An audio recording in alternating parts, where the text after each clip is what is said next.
members, families, friends, let me just say welcome to May 18th. It's a great day. And the Senate is so accustomed to when I hit the gavel that it means stand for prayer. And so I saw some people ready to stand for prayer, so I'm appreciative of that.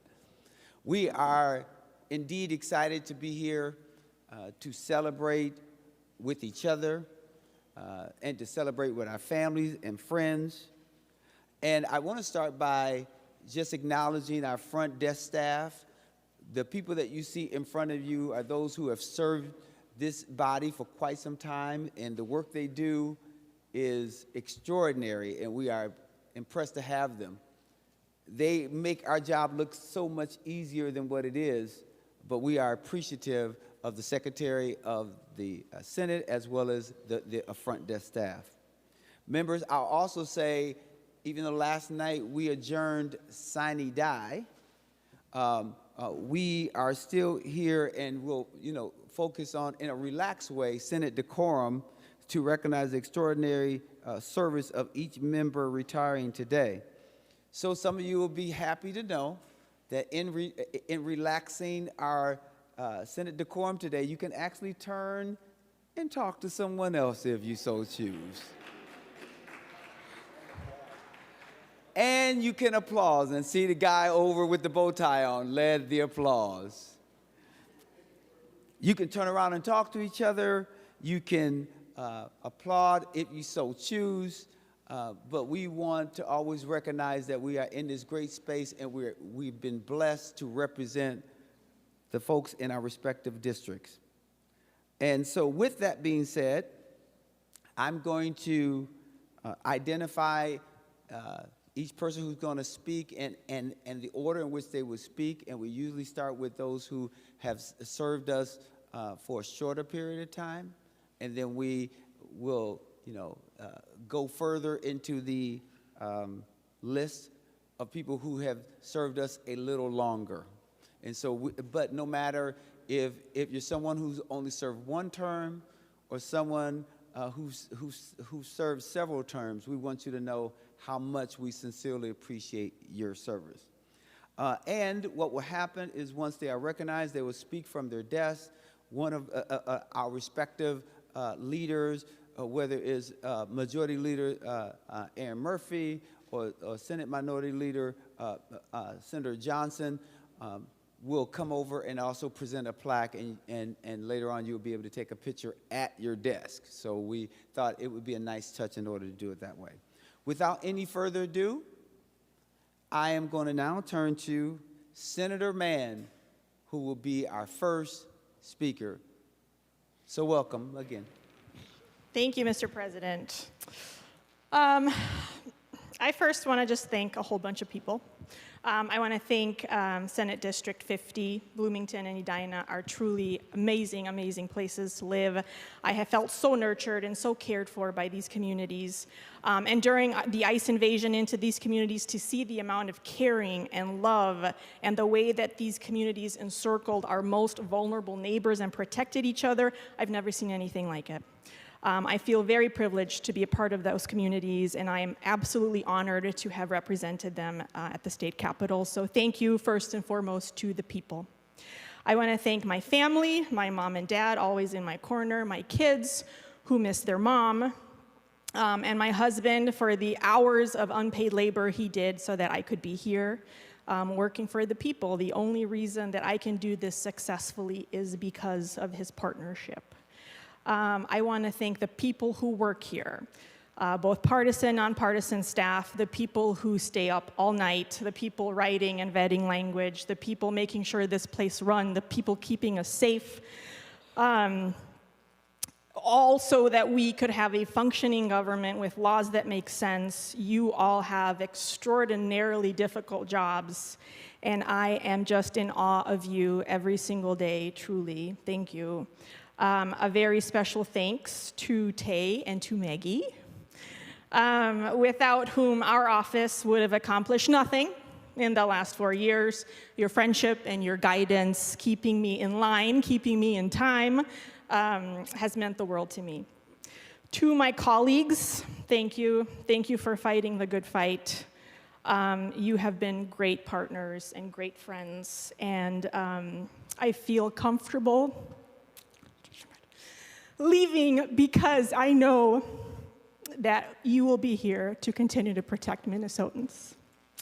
And lastly, a very big thanks to the advocates, the staff, the legislators who came before me and in the other body, and to the people of Minnesota who worked for, testified, set up tents at events, educated other people so that we could ban non-compete clauses, implement wage transparency, get breast cancer screenings covered, keep our babies from being thrown in seclusion rooms while in school, get health insurance to more kids, rein in nefarious practices of pharmacy benefit managers, get foreign physicians into the workforce, establish the Minnesota Medication Repository Program so people could get medications they otherwise could not afford, and all of the work done so that we could have paid leave. You have all reshaped the economic floor of this state through an equity lens while realizing the humanity of other people. You know, some men want to leave a legacy by building golden statues of themselves. Our legacy, we gave people of Minnesota financial stability during the most vulnerable times in their lives. And I hope you all know that. And I thank you from the bottom of my heart and the years of work that it took to get here. And if any of you touch paid leave, I will come back. I really did struggle with what I was going to say otherwise today when I left the legislature in 2020 without plans of returning. I said all that I wanted to say. And after doing that on the floor of the other body, I had a lot of hate mail after I said what I said, including letters from my own colleagues who said that I disrespected the office. And I was asked to apologize. So today, I want to say that I said what I said. I talked about racism and sexism in the legislature, and those things are very much still part of the culture here these years later. And I would unfortunately say even more in the Senate than in the House, now that I've had the honor of serving in both bodies. Calling out injustices, whether you're on the street, whether in your workplace, is only disrespectful to the people who benefit from those injustices. And so I want you to think about that later tonight when you're crafting me an email. I do want to dovetail a little bit on those thoughts, and I want to talk about freedom today, because that's what we're here for. We're here to protect people's freedoms. Sadly, the freedoms of women and of people of color, although always a bit tenuous, have eroded exponentially in the last 2 years. So much so that we should all be talking about that all the time. And we're just kind of going on about business as usual, which I think is insane. The freedom to choose when to have a family, the freedom to walk around without your passport in your back pocket, the freedom to go to school or to the doctor without being afraid. Those freedoms are gone for many people. They're just gone. And it's been said that our freedoms follow along with democracy. I disagree. The freedoms specifically of women and of people of color do not follow along with democracy. They are a measure of democracy. And we are seeing our democracy being eroded right in front of our eyes, deliberately, so that a small group of billionaire oligarchs can stay in power while some elected officials do their dirty work and continue pushing forward their white, Christian, nationalist, patriarchal ideology where women and people of color are treated as second-class citizens. And you get to have your stratification of human worth written into law. In the last 2 years, the federal administration has fired women from positions of power. They have systematically cut people's access to health care, to affordable housing, to education, and to food. In Minnesota, this body cut people's access to food and to health care just yesterday. And perhaps most importantly, they are taking away your voice. The SAVE Act will take away the voting rights of women. The destruction of the Voting Rights Act will take away and is taking away the voting rights of people of color right now. And the incredible gerrymandering occurring in Louisiana, Tennessee, Utah, Georgia will all work in tandem to make sure that we are headed towards a conservative one-party state. And to be sure, this is a very well-crafted, long-term plan. The gerrymandering started within days of the Supreme Court decision to turn our clock back to Jim Crow. Louisiana, Georgia, Tennessee had new gerrymandered maps ready to go specifically to eliminate majority black districts within days.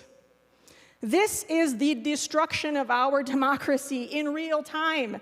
And in turn, a small group of white men will take away all of our freedoms and our rights while expanding their own. And while this is happening, let's also just put a pin on the fact that we are the only species on the planet that has to deliberate whether or not to preserve the planet that our species needs to survive. But we can talk about that another day.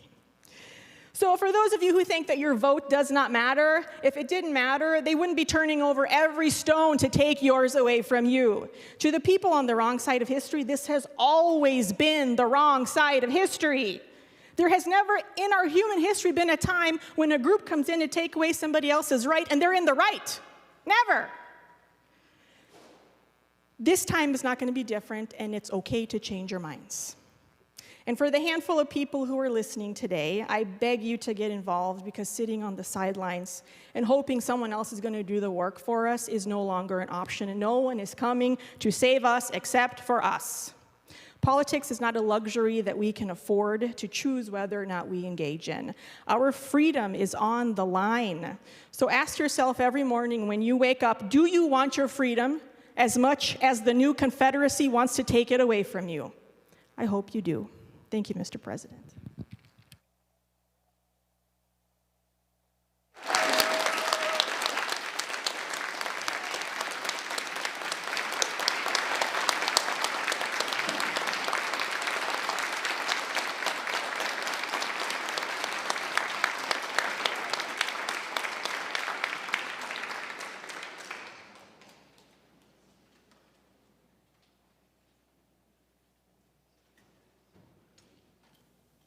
Members, we will now go to Senator Xiong. Fortunately, we didn't go by last names. I would have been last. But, well, today, Mr. President and members, I'll start with how I always start. I love history. So I remember there's an old Greek story told about a great Athenian statesman. Not that I am one, but it was Themistocles. The hero of the Battle of Salamis. And it is said that early in his political career, his father brought him to the Athenian shore and pointed towards the remains of a broken trireme ship. Once powerful, once celebrated, once essential to the survival of Athens, and the ship had helped save the nation. It carried warriors through storm and battle, but it now sat abandoned on the beach, rotting in silence. And his father said to him, "That, my son, is what happens to people. That's what people do to their politicians." I know it's a little darker story, but a warning about public life, right? And about how glory can be and how those once praised can later be forgotten, discarded, or even mocked by history and time. And perhaps many who leave this chamber might understand that feeling. But on a little bit more positive story, there's another Greek story I think of today, the story of Achilles, of how his mother carried him to the river Styx and lowered him into the water so that he might become immortal, so that he might become strong enough to face the world ahead. And though Achilles was mortal, his story became eternal. We're still hearing his name, watching his movies. His courage, his flaws, his struggle, his glory. They lived on in the imagination of mankind for thousands of years. Two stories. One of a father showing his son the sadness of public life and the trials of it, and another, a mother preparing her child for greatness and struggle. And I share those stories today because throughout my years in the Minnesota House and Senate, I have spoken often about my father and of my grandfather. The stories of war, the stories that sometimes, get me called a bro, or, it's too graphic. Stories of blood, sweat, hardship, manhood, sacrifice for country, stories about endurance and the fight ahead. But today I leave this chamber for the first time, I want to speak instead about my mother. Because the truth is, I conducted my politics in her image. Long before I ever became a lawyer, before I joined city council in the great city of Maplewood, before the Minnesota House, before the Minnesota Senate, there was a young woman standing in a Thai refugee camp alone, pregnant, uncertain, unwanted by many around her, for the man that she thought that was going to marry her had left her. And she was a woman enduring shame, judgment, and crushing mental anguish of cultural and societal disapproval. But she stood firm.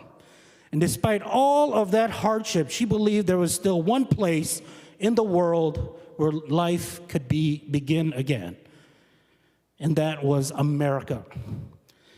A shining land with shores far away, a place where even the poor and forgotten might still have a future. She came to this country, married my father, had me, and together they raised 8 children together. They saved every penny they had. They moved us from the projects where almost every boy on the block that I grew up ended up in jail or joined a gang. And they brought us into a nice suburban home in Maplewood with a yard, safe streets, and little league practices. I remember the one thing I wanted to do the most in elementary was to join a football team, to put on that helmet and those pads and be Randy Moss. And I watched my mother fight systems that often did not understand families like ours. I watched her struggle through mountains of unnecessary and duplicative paperwork trying to get help from my brother with autism. Despite barely having a 3rd grade education and barely speaking English, and yet despite every of those obstacles, she succeeded. She raised 8 children that would go on to become lawyers, business owners, professionals, and even a state senator. My mother is my unlikely hero. And although her stories isn't as cool or shocking as my father's, who had to grow up in the jungle, fighting communists, being forced to kill his first enemy when he was 12. But my mother was no less courageous. From her, she had a great skill, surpassing those even with a PhD, or as she reminded me of, even those of us with a law degree. That skill of hers was storytelling. From her, I learned the word superpower for the first time. And in Hmong, it was called Tao Lok, borrowed from Lao. And when she spoke of America, she spoke of not merely a country, but a heroic force in history. The nation that helped liberate millions from tyranny, defeated the Nazis, stopped the spread of communism in the world. The nation that opened its arms to refugees and immigrants from around the world and gave ordinary people a chance to pursue the American dream. What a story. And she told me that when I was a little middle schooler getting into trouble.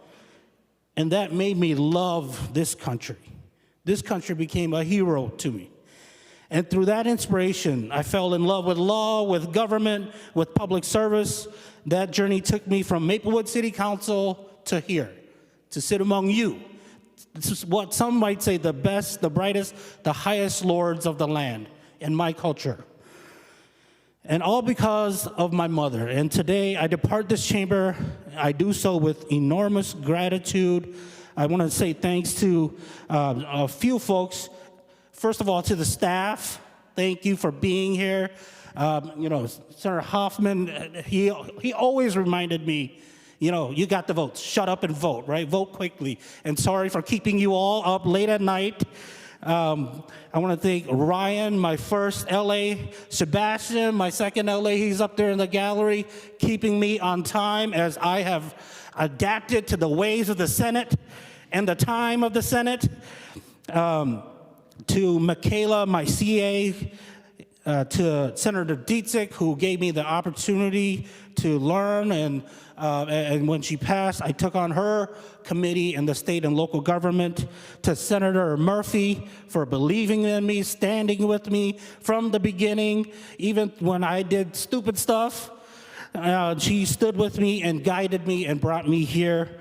And to the work that we did here in the legislature, I wanted to say thank you to Senator Herr and Senator Pa, my Hmong brothers and sisters.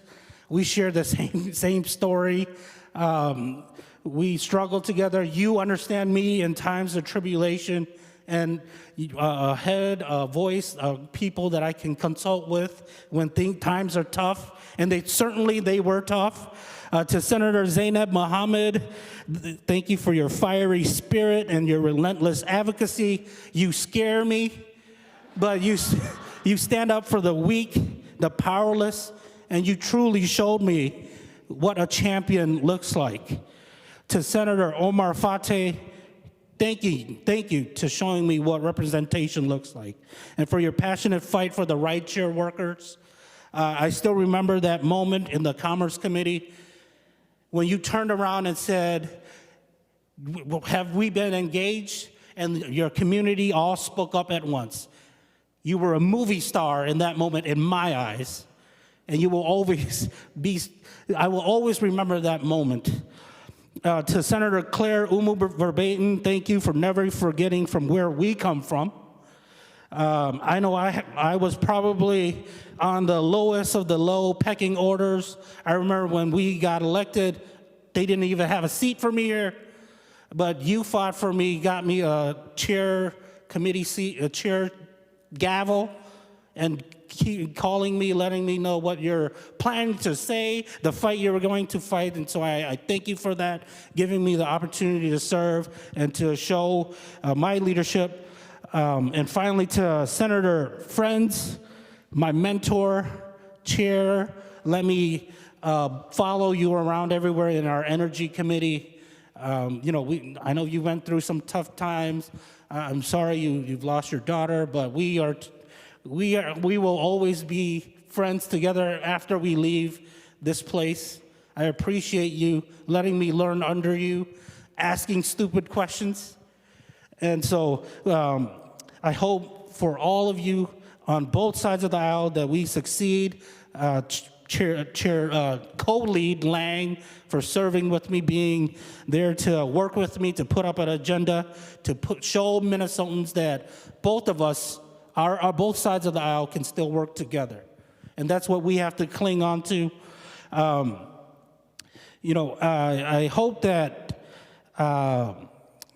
we can continue to build on the great moments that we have here together, working across the aisle, not speaking when we have the urge to say something, being gracious, being there to represent the people that brought us here, for those that both elected us and did not elect us. And I hope that we all cherish the moments, the brief moments that we have here. I certainly enjoyed my time here. I enjoyed working with all of you from my side, the other side of the aisle. We are all Minnesotans. And with the parting words, I just quote President Bill Clinton, where he said that what is wrong with America can be fixed with what is right with America. I had true hope and faith in our country and in the people in this chamber. Justice Brandeis said that, states are the laboratories of democracy. And I hope that what you guys do here, what the courage that you are able to do here going forward after I leave this place, is to be a shining beacon to the rest of the country, and so that they adopt what you pass here, and that Minnesota will have the reputation and the name and recognition that it truly deserves, as we all love this great state. And with that, thank you. I appreciate being here. It's been a great honor. I love seeing all of you, even they're not here, but Senator Lucero and Senator Drazkowski, who came with me from the other body. And so thank you all. I appreciate it. And with that, good luck and Godspeed.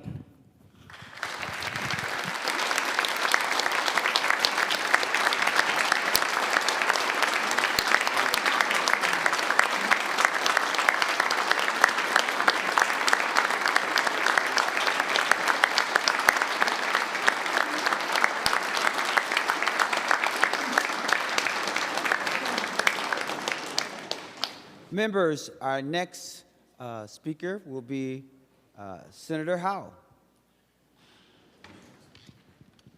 I don't speak often, but I'm going to apologize ahead of time because I probably got a little long. So, Mr. President, members, colleagues, friends, fellow Minnesotans, there are moments in public life when words come easily. And then there's moments like these with gratitude so deep that it resists being neatly gathered into a few remarks.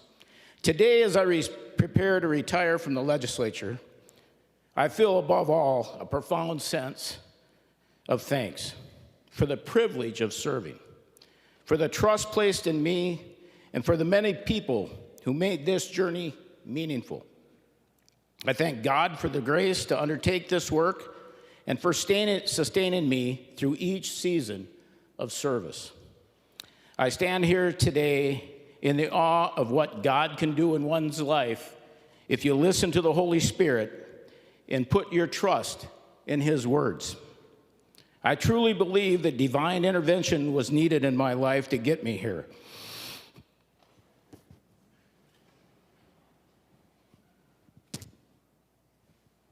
It's hard to imagine that a poor kid from Chicago, Minnesota, could come from humble beginnings of starting life in a home without running water or indoor plumbing, to be standing here in this beautiful historic capital. Even harder to believe that both my younger brother, John Sterling, and I had that opportunity. You know, my brother must have made a big impact here because although he only spent 2 years here, and then I spent 6 years in the House before coming here to the Senate, I still get called John. Most often from Senator Dahms and Senator Hoffman. I did not come to this chamber from privilege or ease. I came as a middle child, raised in humble beginnings, and as the years went on, the Lord continued to teach me, sometimes in ways I welcomed, and most often in ways I did not. Through hardship, through mistakes, through time in jail, through military service, through the fire service, and through public service. He was shaping my character and preparing me for my next assignment. Those seasons taught me lessons no title could: to work hard, to endure hardship with faith, to value dignity over comfort, and to never forget where I came from. To see the worth of every person regardless of their station in life. They taught me never to lose sight of the people whose struggles are seldom noticed, but whose lives deserved to be heard and honored in this chamber. My father taught me the value of relationships, hard work, and honesty. Although he only completed the 8th grade, he's one of the most educated people I ever knew. Why? Because he read.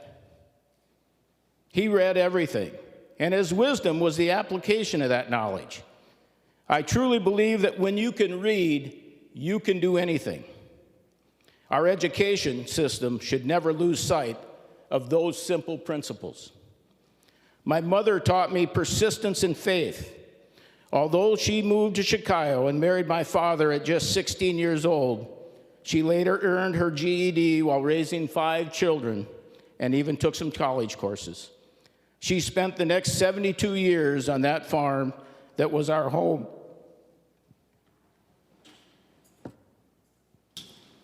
And passed away just a few years ago while I was serving in this Senate chamber. I'm a strong believer in extracurricular activities in our school because without them, I am sure I would not have graduated high school. I excelled in sports, but I struggled in the classroom. I graduated arguably, at best, maybe 43 out of 46 kids in my class. I believe teachers have a tremendous influence on students, for better or for worse. I still remember my teacher, Mr. Kregerud, who was also the basketball coach. I never played basketball, by the way. As he told me in front of my classmates,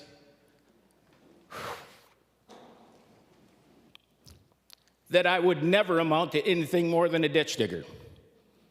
Now, sorry to say I don't own any earth-moving equipment. I wish I did, but that's the case. To serve in this institution is to be reminded that every day our republic is not an abstraction. It lives in the hopes people carry into our offices, in the letters, in the calls that ask us to listen, and in the responsibility we bear to deliberate carefully, disagree respectfully, and act in the public interest. I have always believed that public service is at best an expression of humility. The understanding that none of us holds this work permanently, that each of us is called for a time to serve faithfully and honorably. For me, that calling has always been grounded in the conviction that we are accountable not only to each other, but also to God, who asked us to do justice, love mercy, and walk humbly. I want to thank my colleagues, past and present, on every side of the aisle. We have not always agreed, nor should we be expected to. But I leave this place with an enduring respect for the seriousness, dedication, and humanity that so many bring to this work.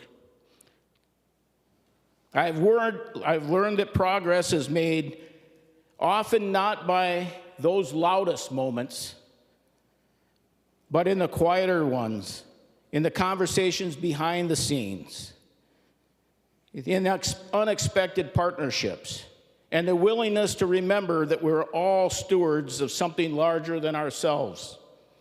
In those moments, I have seen the grace that can emerge when people choose patience, decency, and shared commitment to the common good. My fear is that it is not as common as it once was in this institution. To the staff of this institution, the committee administrators, the researchers, the legislative assistants, counsel, pages, sergeants, fiscal staff, and all those whose work is too often unseen, please know how deeply appreciated you are. You have been teachers, guides, and steady hands, and I am profoundly grateful. I am reminded of a time when I came out of my office in a rant, and one staff member said, "Do you want a bill for that?" Always ready to help. To my LA Nicole, oh, how you've grown from a school para to the best assistant one could ask for. You have excelled beyond my expectations and become really one of my family.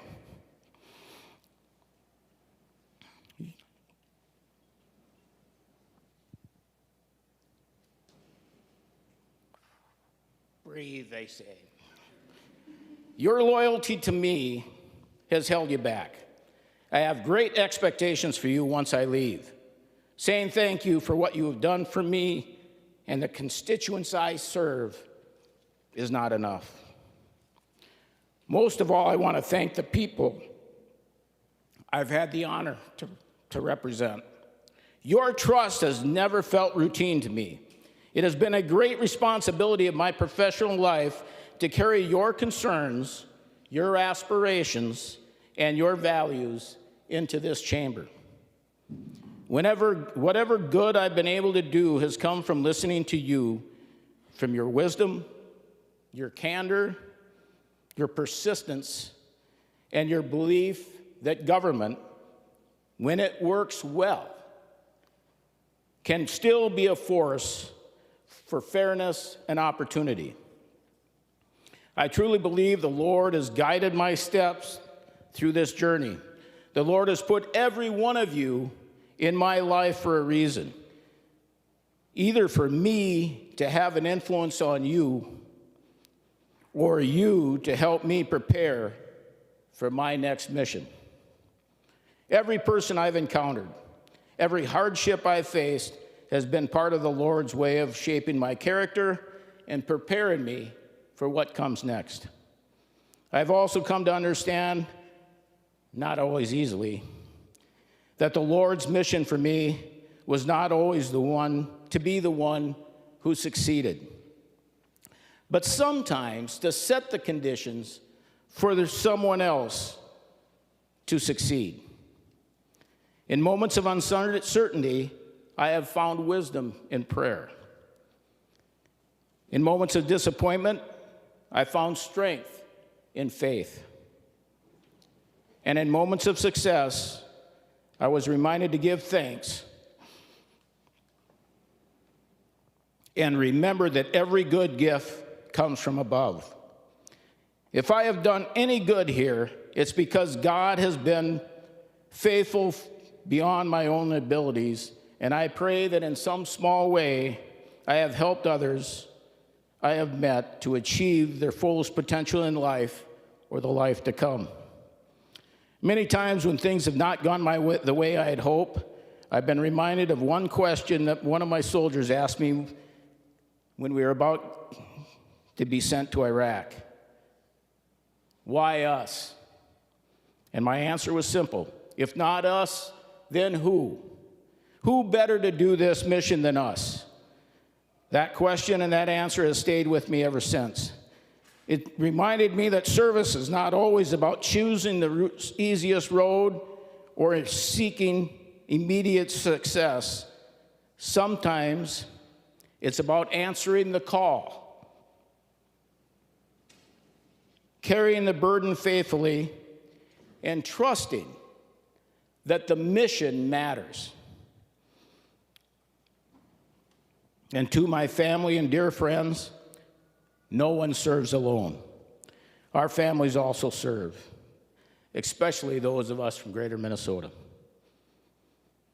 I want to say this, here comes the tough part.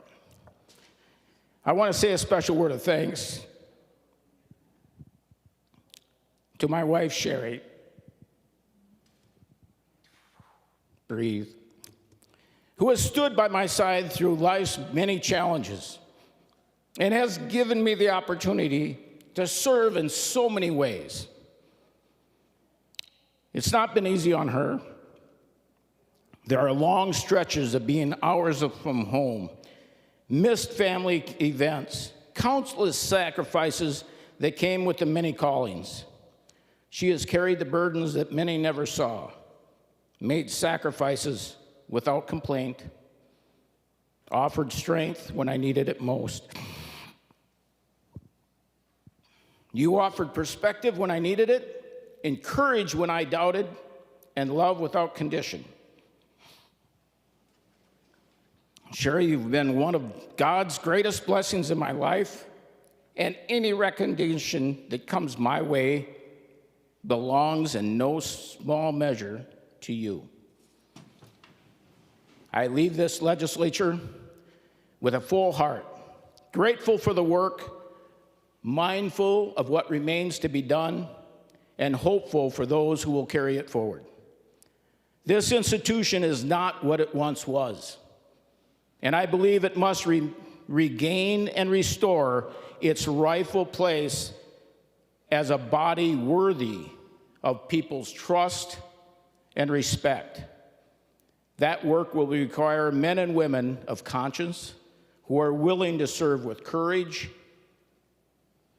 decency, humility, and faith in one another. I pray that God will continue to bless this chamber, guide those who serve here, and grant them the wisdom for the work ahead. And as I step into my next chapter, I do so trusting that the Lord, the same Lord who called me to be here, has also been preparing me through every joy and every trial for whatever mission comes next. It has been an honor of a lifetime to serve. Thank you for the privilege. Thank you for your friendship, and thank you for allowing me to be part of this remarkable work.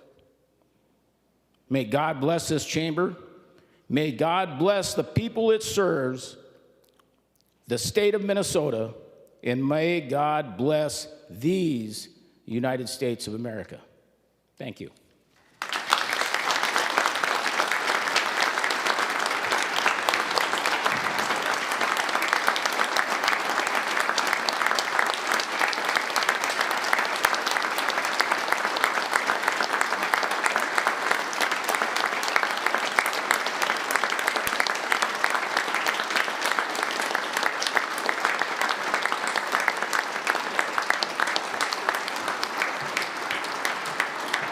Thanks, members.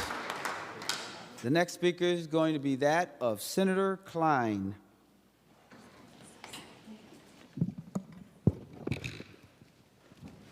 Well, thank you, Mr. President and members. Today marks the completion of 10 years and 10 sessions that I have served in this chamber with you. A few months after I first sat down in these seats, we were summoned to the House chamber for the State of the State address, and some of you remember that Governor Dayton became lightheaded and collapsed that night. I was light on my feet in those days, and I got up to the dais in time to catch him and help him to the ground. What you maybe don't know is that while he was laying there and I was leaning over him, I said, "Governor Dayton, is this a bad time to talk about funding for Robert Street bonding projects?" We could not have known in those days that we would serve in such challenging times. We sat in these chambers wearing masks beginning in 2020, terrified of a new virus that was sweeping the world and waved over our state in March. Initially, we had no treatments or vaccines. We served here with significant personal peril. We legislated through a statewide shutdown of businesses and transportation. We served together during a complete shutdown of the state capitol later in that same year. After the killing of George Floyd and the civil unrest that followed, we walked through an empty capitol devoid of lobbyists or constituents and surrounded by high fencing and military security vehicles. Our footsteps echoed, and we were deeply alone. Our deliberations during that time were not smooth. In fact, they were among the most embittered and hostile exchanges that I recall. We were living through intense and stressful times, and our labors reflected that. But here's what I also remember. Our Senate decorum prevailed. Our relationship suffered strain and then repaired. Our respect for each other remained, and in some cases even grew, and our state emerged, and our institutions continued. All of us have different views on the measures we adopted during those years, but we have left this Senate, this legislature, and the stability of this state as our legacy. Future generations will share with ours the same mix of wisdom and foolishness, pride and humility, humor and seriousness in their peoples. We will bequeath to them the years we have spent here, and they will carry the torch through challenging times of their own. When they study the times we have been through, I think they will find exceptional lights in the work of Senators Dietzick and Speaker Hortman, but also of so many other senators who have taught me by the example of their dignified behavior and for whom I am deeply, deeply grateful for mentorship. I think of Senator Jim Abler, Senator Julie Rosen, Senator Ann Rest, Senator Lindsey Port, Senator Rich Draheim, Senator Ron Latz, Senator Aaron Murphy, Senator Jeffrey Hayden, Senator Melissa Wiklund, Senator Mark Johnson, Senator Zainab Mohammed, Senator Jordan Rasmussen, Senator Scott Dibble, Senator Gary Dahms, and my two closest friends, Senator Nick Frentz and Senator Steve Cwodzinski, among many others. Our work here is the most centered and powerful when it emerges after listening to and sitting down with the people we represent. A memory that I will always carry with me is an 8-year-old boy named Andy who had lost his leg and wanted a prosthetic blade so that he could run. The insurance company was not helping him, and together we wrote a bill requiring them to do so. Andy came to our committee and read a statement he had written with his story, and the bill passed out of committee and became a law, and now Andy runs. This is our best work. And yes, we have traditions and rules in the Senate that can seem pedantic or fussy. Face forward, wear a jacket, address the president, don't attack personalities or impugn motives. But those rules create the force and culture behind this essential work, demonstrating to Minnesotans that we can disagree and still come together to discuss, that we can argue and still share respect, that democracy carries us to a higher place where we oppose each other on ideas while carrying brotherhood and sisterhood in our hearts, that we are here to do a job. It comes with expectations, and it requires all of us together to achieve results. That force and that ideal is the hope for our state and our nation to endure. I am leaving you in this higher body, and I may find myself next year in a less civilized setting. But I'm inspired by my time with you during this decade, and I will endeavor to bring that spirit to my future work, whatever it may be. I want to close by thanking Bill Lunzer and Ellie Thibodeau-Lissick and Tyler Klein, and thank you to my wife, Christine, my children, Sophie, Anna, M, Hayden, and Bowden, my daughter-in-law, Sophia, and my grandson, James. They have spent long spring evenings alone while I was here and waited for me with hugs when I got home. There will be many more such hugs going forward. Thank you, members.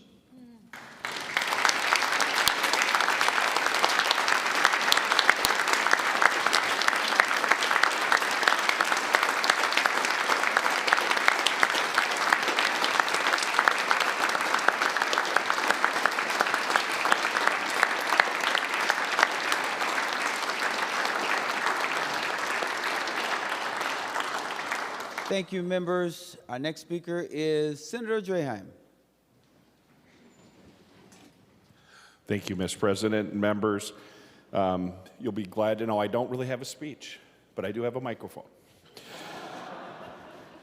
So first off, I'd like to give a big thank you to my wife of 26 years, Lynette, and my kids, Lily and David, for standing by me as I undertook this journey. For someone that's had a pretty good run, to be asked to be a politician when that wasn't on your bingo card, it was a challenge. And when you think about running for office, one of the first things you have to do is learn how to give a speech. I don't do speeches. I have chicken scratch and I ramble. So thank you for sticking by me with that. But to back up, when I was asked to run, I was asked by a friend, former Senator Al, to run. He said it was a part-time gig. Not a part-time gig.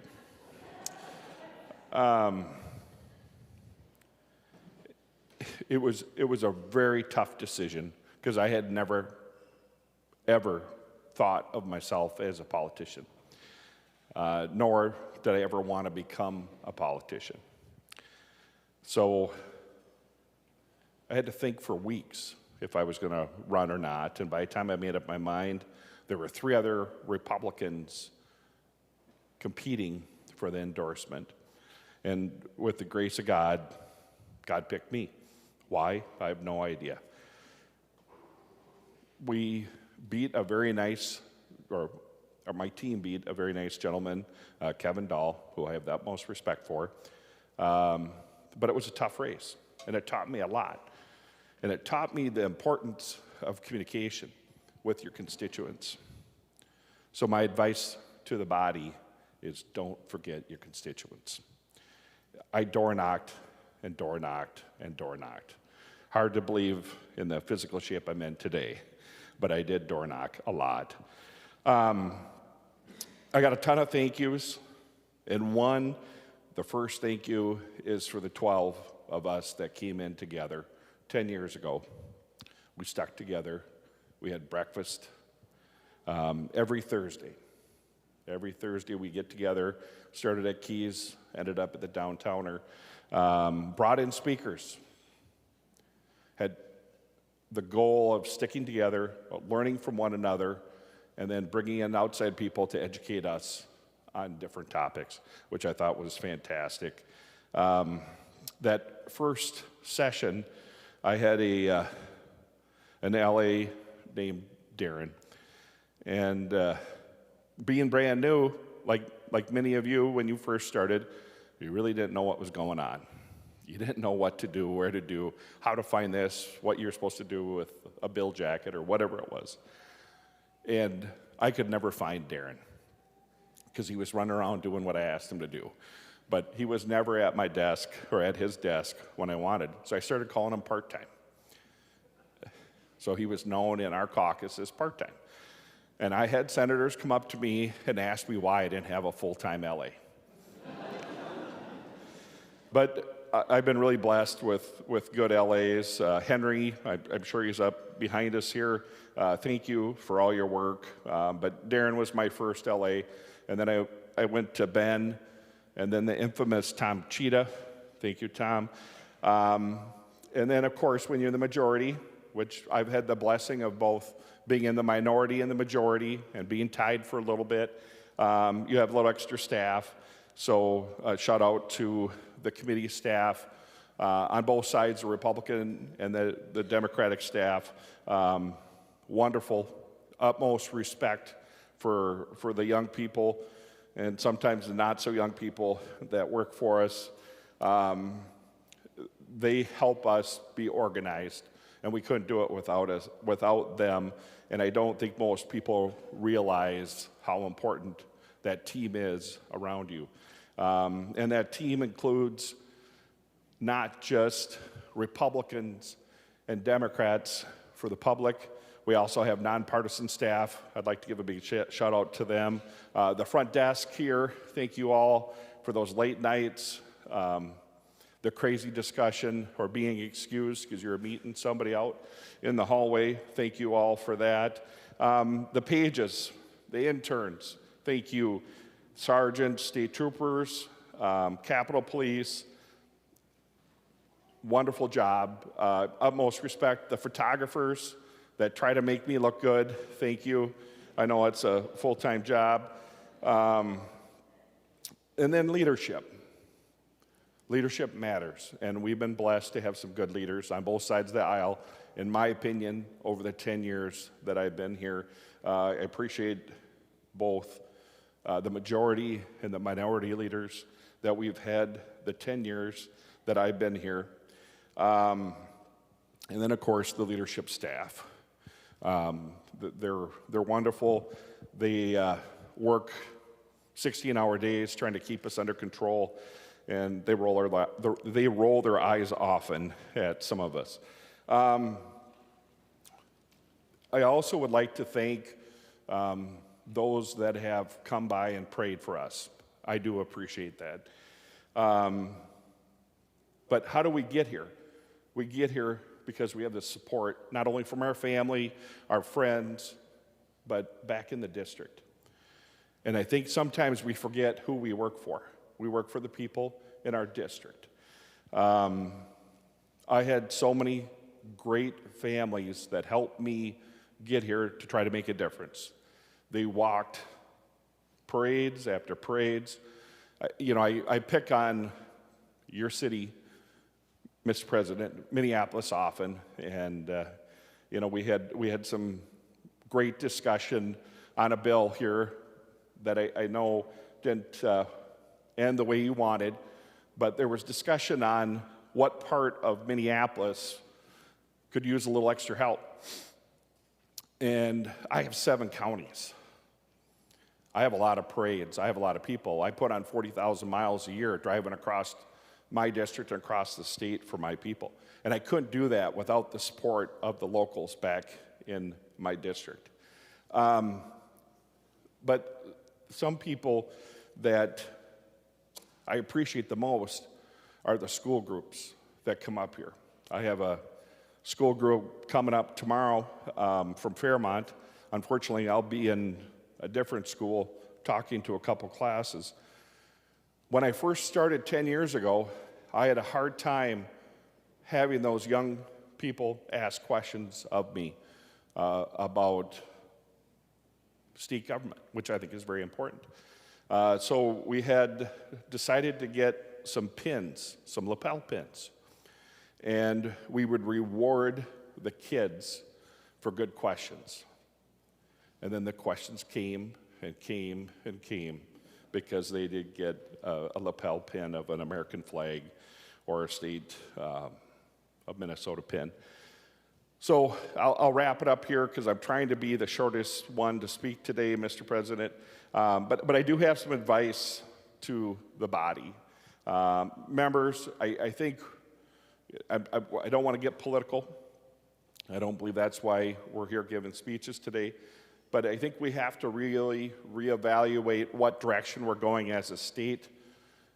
And Senator Howe mentioned education and how important that is, how important our education system is. And to me, I always phrase it as getting back to the basics. If kids do not know how to read, they can't learn math, science, or any other subject. We have to get back to the basics. We have to start teaching kids simply math, reading, expose them to everything else, but we're distracting our kids, and the test scores show it. And then when I'm in committee, I always talk about pathways. And my advice to the body is when you have a subject come up, ask yourself some simple questions. This is how I kind of frame my time here, is our goal as a state should be to get those young people that we value so much on both sides of the aisle on a career path. Every job is honorable, but the goal should be a job where they can support a family. Education is so important in that. And then, of course, my broken record is that pathway to home ownership. I appreciate the great discussion we've had, mainly the last 8-9 years on that topic. That's the only way you accumulate wealth. And then the last one and advice to the body would be that pathway to retirement. And I think we're forgetting that. We are forcing people out of their homes because they can't afford to live in it. So I just want to remind people when we're passing new taxes to think of those seniors. And can they afford a 28% increase in property taxes like Anoka County saw the last 2 years? So, members, we get more done when we work together. I think the end of this session, there's been some great collaboration between the parties and the bodies. Not as much I would like to see, but I think we've done a good job this year. My advice to young people or new legislators when they come in is mutual respect goes a long way. We have different districts. Like I mentioned earlier, some of you literally have blocks in a city. Other of us have multiple counties and a long way to drive. I'll just end with a big thank you to you, my colleagues. I know sometimes we get frustrated with one another, and I appreciate the dialogue, but we have to remember we're all Americans, we're all Minnesotans, and we're all here trying to fight for the people in our district. Thank you.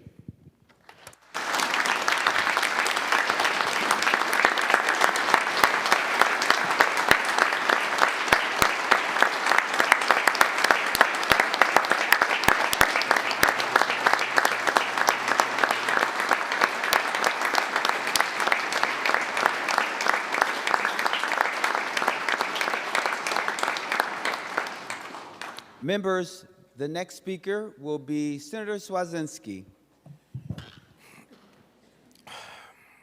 Thank you, members. I may not be giving the shortest speech, but I guarantee you I'll be the shortest speaker.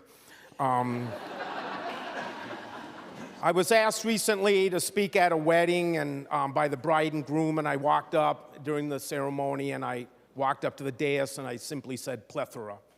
And I went and I sat back down, and the bride looks at me and whispers in my ear, "Thanks, that means a lot." And my first day here, I parked in front of I got a parking ticket on my very first day in the Senate, and I parked in front of a sign, and the sign said "fine for parking." And the police officer that gave me the ticket and I disagreed on the intent of the sign that said "fine for parking." Anyways, and in that desk right there, I think on my first day, for those of you that were here, I think you'd all agree I made a smashing debut that day. But you didn't come here today to hear a bunch of college-level jokes. I refuse to call them dad jokes because they're for college grads, because they, anyways. When I announced I was retiring, people said, "You're going to be a lame duck." And I didn't like the sound of that, so I tried to think of something better, and I came up with the phrase lamenting duck, because that's how I feel. I'm a lamenting duck. This is a bittersweet decision. I'm sure all the members that have spoken so far are feeling the exact same thing. And rather than a lamenting duck, I have this image in my head of the Clash singing, "Should I stay or should I go?" But I guess I've made that decision already. For over 30 years, I told my students, leave this world a better place than you found it. Leave this world a better place than you found it. Solve as much of the puzzle as possible before you perish. To know one life has breathed easier. Belong to something larger than yourself. And then, spoiler alert, if you've never seen Saving Private Ryan, I used to tell my students, have you earned this? Have you earned this? And that great scene at the end of Saving Private Ryan when Tom Hanks' character grabs Matt Damon by the collar and pulls him into his face and goes, "Earn this, earn this." And flash forward at the end of the film, Ryan is standing with his wife at his graveside, and he says to his wife, "Tell me I've been a good man. Tell me I've been a good man." I think of that every single day, here and in the classroom. So now and then a brave young student, when I'd be on this tirade about leaving this world a better place than you found it and solve as much of the puzzle as possible before you perish, some brave young student would raise their hand really slowly, and I go, "Yeah, what is it?" And they'd go, "Well, Mr. Cwodzinski or Swad, can you tell us exactly how you're doing that?" And I'd turn around and start writing on the blackboard something about how a bill becomes a law 101 or something. And then I decided to finally practice what I preach. And after 33 years of promoting civic values in the classroom, I decided to hopefully run and serve alongside you. And now and then I'll run into former students and parents, and when I would tell them what I'm doing now, and they'd say, "Well, that must have, teaching government surely prepared you for this." And I would just shake my head and go, "No," because nothing I taught was based in reality. I taught out of a textbook. I didn't know. I used to tell my students that lawmaking, Otto von Bismarck once said lawmaking is like sausage making, and you should never watch either being made. And the kids would all giggle and laugh, and then I came here, and I realized lawmaking is like building a skyscraper. Every step along the way is this thing to behold, or writing a sonnet, or writing a symphony, and at every step of the way there's falls, but ultimately you end up with this beautiful, beautiful thing. I want to apologize to all those students that I laughed and said lawmaking is like sausage making. I couldn't have been more wrong. And I used to tell my students all about national government. And we talked about the U.S. Constitution and federal policy and foreign policy and presidential personalities. And I never once mentioned the words Met Council or county commissioner or city council or state legislature, because state and local government just wasn't as sexy. Can I say that? I don't know. It just wasn't as cool as foreign policy. And then I came here, and I realized I wish I could go back and reteach my classes, because I realize the work that we do here is so valuable and so much more important than what we try to do at the federal level, because we make a real difference in everything we do.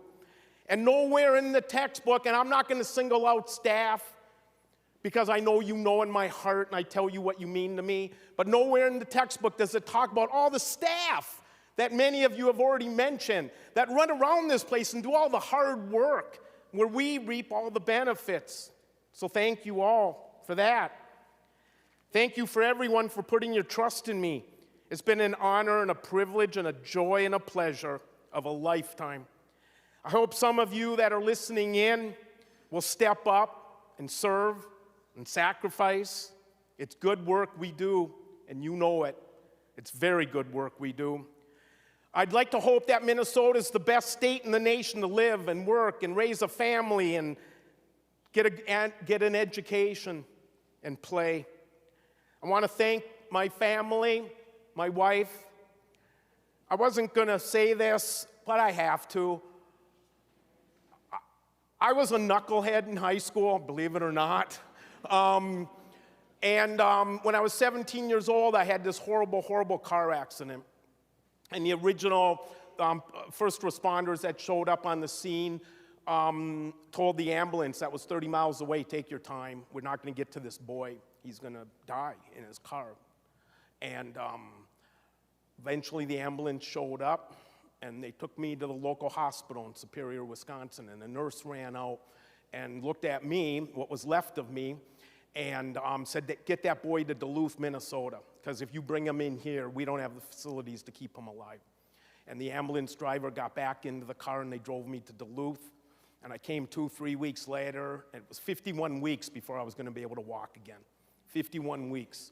They did facial reconstruction. I sued the doctor after that.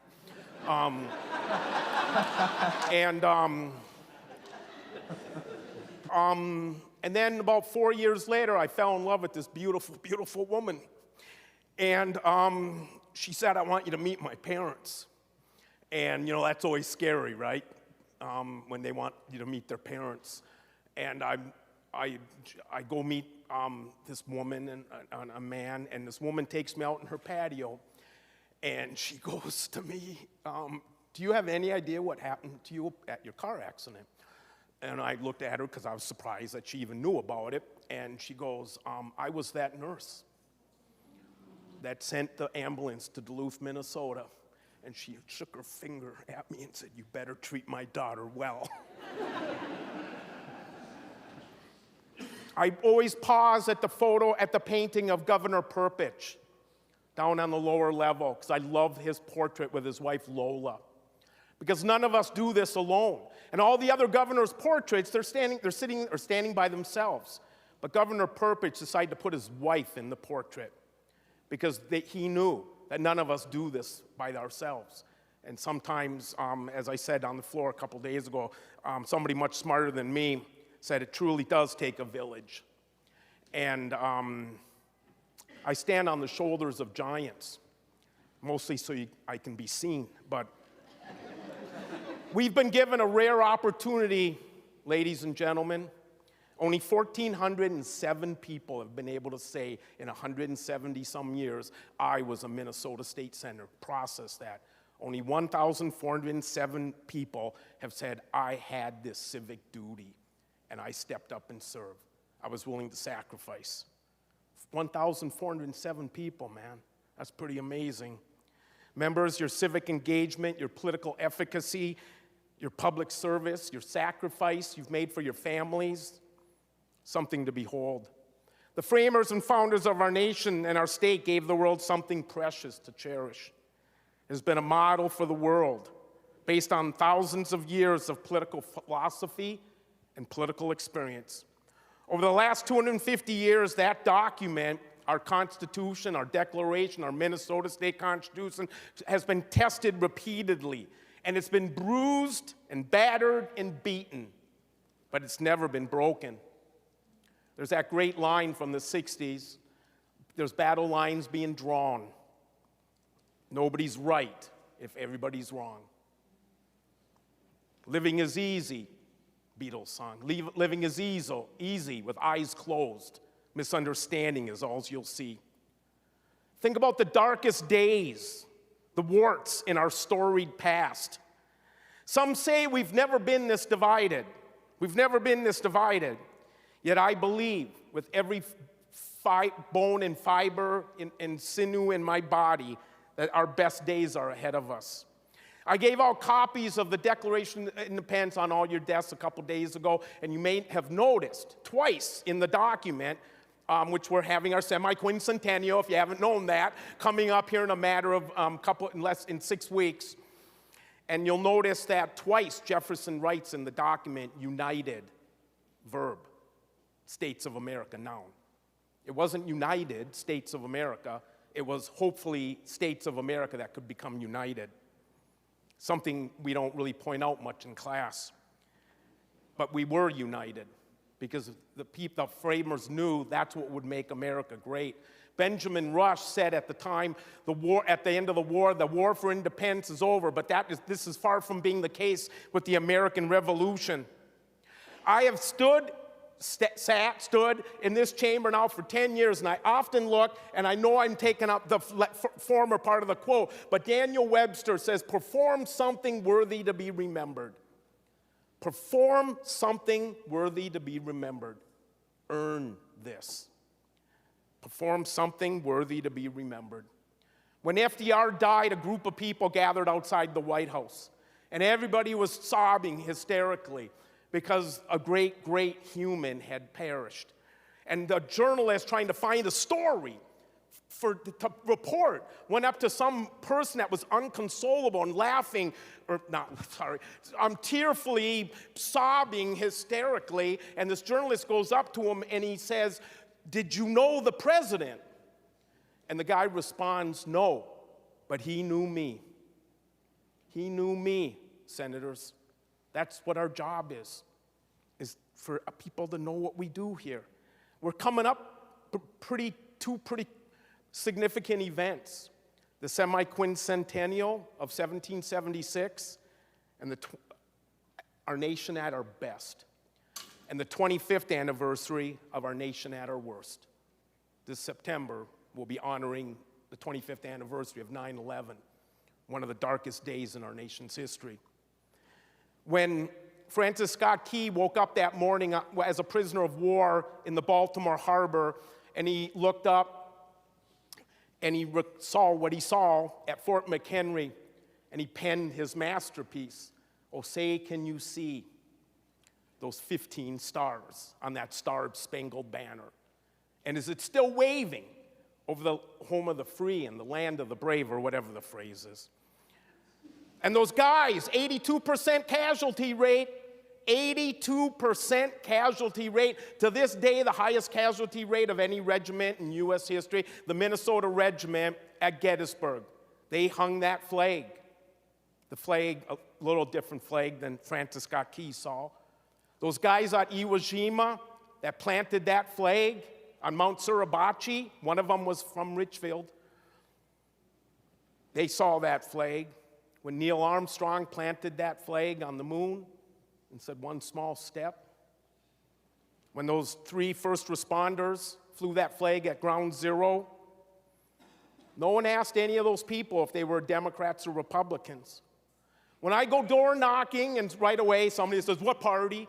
and I'll go Democrat, and the person will say, "I'm sorry, but I'm a Republican." And I'm like, don't apologize. I want to live in a strong 2-party system. I want 2 viewpoints. I want 2 alternatives. I want to hear what people have to say. I truly believe we are the beacon of the world because of a strong, stable, productive 2-party system. I believe that that's what made America great. Voltaire once said, "I may not agree with what you say, but I will defend with my life your right to say it." I will defend with my life your right to say it. When we walk under that door and we look on that mural behind us, every day I walk up to those stairs and ask the sergeants, I'm sure they've noticed, I always pause to look at that beautiful mural. It's called the Eternal Flame or the Sacred Torch, and it shows an elderly woman huddled around a campfire. containing thousands of years of wisdom and knowledge and all the things that make our species unique. And she has just handed a torch to a middle-aged figure. And the middle-aged figure is lighting with her torch the lamp, the sacred lamp of a young person. That's what we do every day in this chamber. Every day I walk through those doors, I think, how are we lighting the torches of the next generation? Plato once said, the Greek philosopher once said, those having torches will pass them on to others. That's what you do every single day here. You light the torches of others. Never stop believing in the work you do, because it's good work. Members, we're part of the world's longest ongoing experiment. You guys were part of the world's longest ongoing experiment. Embrace that. I began today by talking about leave this world a better place than you found it. Solve as much of the puzzle as possible before you perish. I was pretty excited to use that puzzle joke line because I finished the jigsaw puzzle in an hour this morning. The side of the box said 4 to 6 years. To know one life has breathed easier, ladies and gentlemen, my colleagues, to know one life has breathed easier because you have lived. That's good work. You earned this. You earned this. That's what we all try to do as senators, try to earn this. My enthusiasm and passion for our democracy will never waver. It may seem old-fashioned and sentimental, but I love my country. I love my country. I love the state of Minnesota, and I always will. My grandma and grandpa, they raised me till I was 12 years old, and they gave me a milk glass when I was a little kid.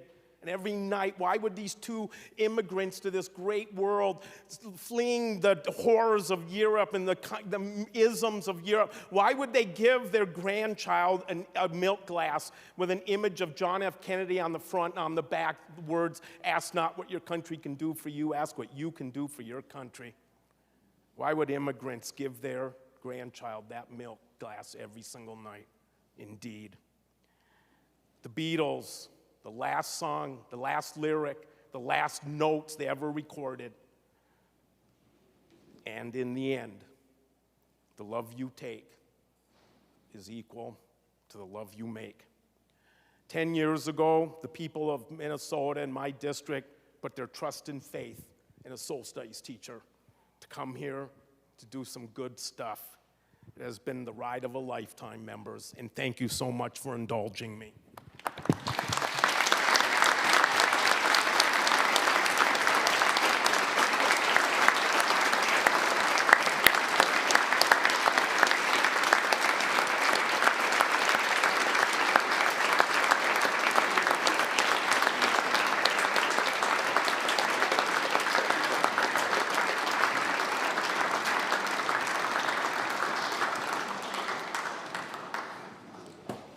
Members, the next speaker we will hear will be that of Senator Wiklund. Thank you, Mr. President.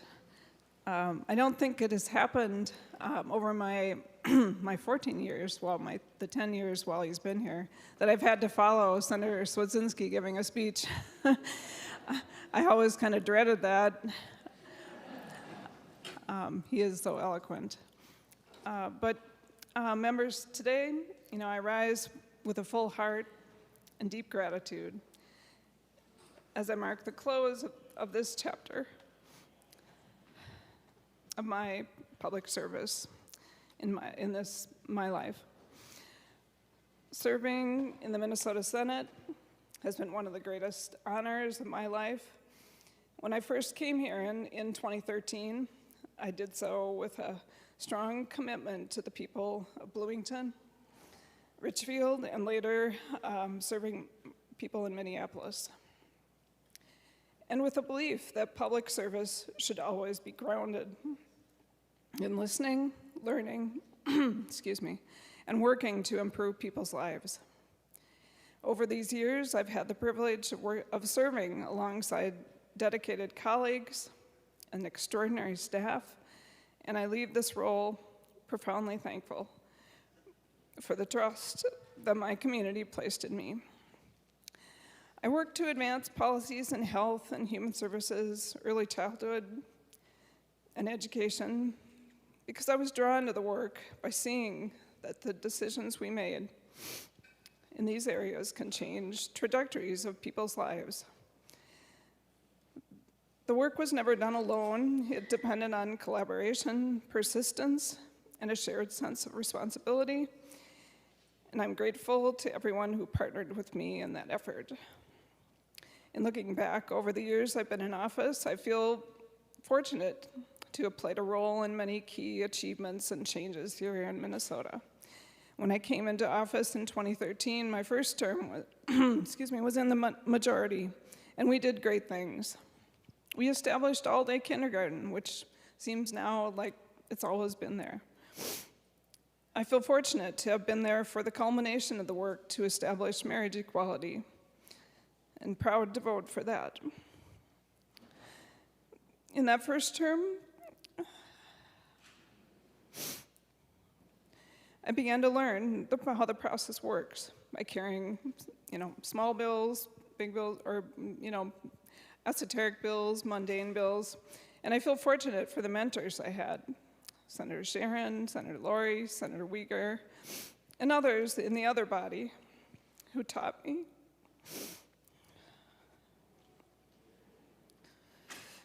to respect the process, respect the institution, and use the tools we have here. And I'll borrow from Senator Cwodzinski. I also am always impressed every day by the quote that surrounds us, so that we see whether we also in our day and generation may not perform something worthy to be remembered. My next 6 years were in the minority, and I learned how to work in that different role. It was an honor to work over those years to put in place the Alex Smith Insulin Affordability Act and to try and help save lives after the tragic loss that Alex's family experienced. It taught me that hard, sticky problems are worth the effort to put into solving them. My last term, now back in the majority, has felt like a way I could put everything I learned together to really have an impact. And I'm fortunate to have been able to serve as the chair of the Health and Human Services Committee. Ideas that had been in the background my whole career were now something that we could act on. One example, the idea for an agency that was focused on children and families and improving their lives had been one that I put forward in my first year based on work that early childhood advocates had done. More work went on over the years, and in 2023, the idea was ready for passage. Efforts like that will help to reinforce that we are able to do more when we work through things with a lot of collaboration. I've been fortunate to guide the development of omnibus HHS bills this term that have made a difference in people's everyday lives, whether it's in the area of healthcare, childcare. I've tried to invest the time and effort to understand the why of what we are trying to accomplish and to apply my creativity and my interest in drawing out the best ideas from those around me to create a result that is bigger and more impactful than one of us might envision alone. I will always treasure the relationships I've developed with advocates through the hard work it's taken.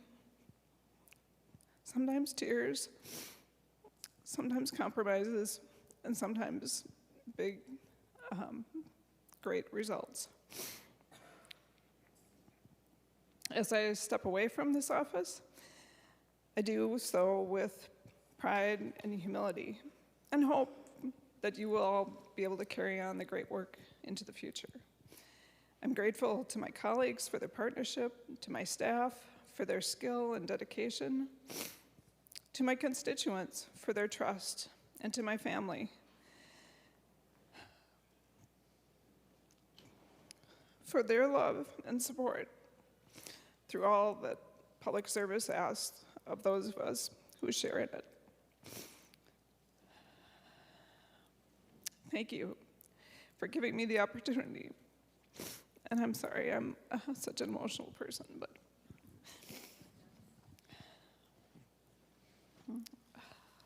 but thank you for giving me the opportunity to serve. It has been a true privilege. I will always carry with me the relationships, the lessons, and the sense of purpose that this work has given me.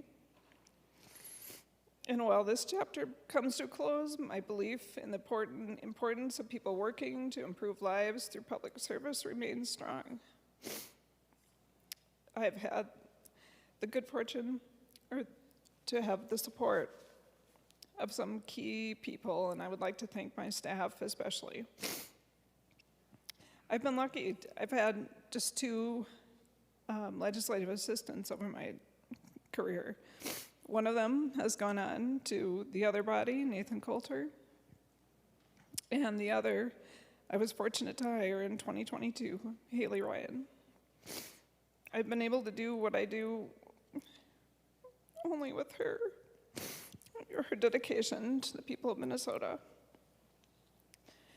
And my committee administrator, Anna Burke, has been the one to keep pushing me forward to create even better ideas, better bills, and better laws. The Senate is lucky to have such wonderful staff who work every day tirelessly to advance ideas. There are other staff I'm also thankful for who have worked with Haley and Anna and I. And this group, it's been a unique group of individuals, and the power of having exceptional, dedicated, creative people with the opportunity to solve big problems has been really incredible to be a part of. And while I'm looking forward to whatever is ahead, more time with my grandson and my kids, more time for travel with my husband, spending time with other members of my family, I will definitely miss the people I'm serving with. Miss you all, and I wish you all the best as you continue on with the important work that is done here in the Senate. Thank you.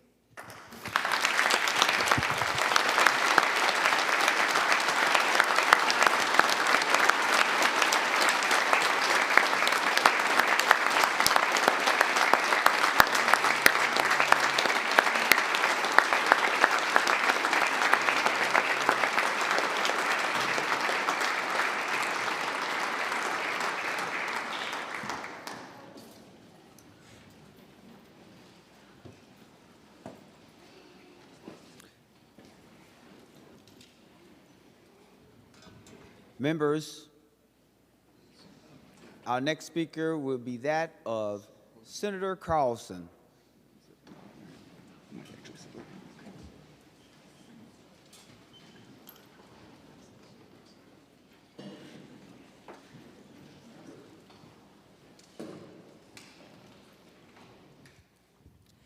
Members, first thing I want to say is that if you have listened to the past speakers, especially Senator Cwodzinski, I don't think you need any more credits in speaking for the democracy than what you just got with his speech.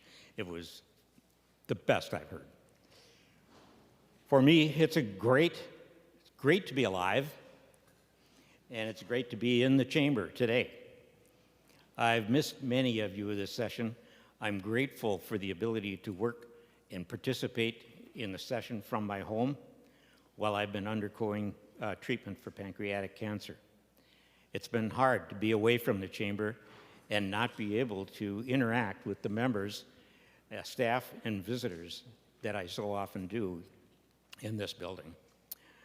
That's not how I envision spending my final session, so it means a lot for me to be here today. When you first get elected and walk into this chamber, you're not thinking about what you'll say in a speech some 20 years later. Now, you are thinking of all the possibilities, all the things you've heard from constituents and the problems that you want to fix. How did I get here? I had no interest in running for office in the 2023 era. My travels around the world, witnessing how other countries were training their students to be their next workforce, convinced me to promote education opportunities at every possible way I could. I was not sure of the party I favored, but I did have very strong feelings about several issues I needed to pursue. Some good friends, including former Senator Deanna Weiner, twisted my arm until I dropped my support for former Representative Tim Pawlenty for governor, and that was over education issues, and agreed to run for the House. Pawlenty is still one of my favorite politicians, and being that he is my constituent, I do see him reasonably often. These friends wouldn't take no for an answer and convinced me to run in my all-red district in Egan, for the House of Representatives, that is. Short and sweet, I lost that race, but I did get an excellent vote earning me a request to run for the Senate seat in 2006, where I beat the incumbent. My first term was one major legislative education in the ins and outs of Minnesota politics. One of the things I learned was that sponsoring a bill to oppose copper mining in Minnesota when the majority leader was a ranger is a term-ending decision. But my belligerents and my supporters, including former Speaker Melissa Hortman, who counseled me because we ran at the same time, don't give up, Jim. It took me 3 times. Led me to come back and reclaim a seat in 2012. As many of you know, I practice as a registered professional mechanical engineer. I did not need to be registered for my work, except when used to confirm professional qualifications in depositions and in court. My major work was in product design, high-tech production machines, and engineering management. These responsibilities provided worldwide travel and high appreciation of worldwide cultures and business decision-making. The opportunity to retire and refocus came up in 2023. So I grabbed a severance and a pension and eventually stepped onto the merry-go-round of politics, where 20 years later, I stand before you. A major focus of mine in the past years was safety on our roads. I led legislation to require child safety seats in cars and helped enhance penalties for distracted driving. My biggest accomplishment in this space was having championed our state law requiring hands-free cell phone use while driving. These laws have saved lots of lives on our roads and continue to be enforced rather vigorously.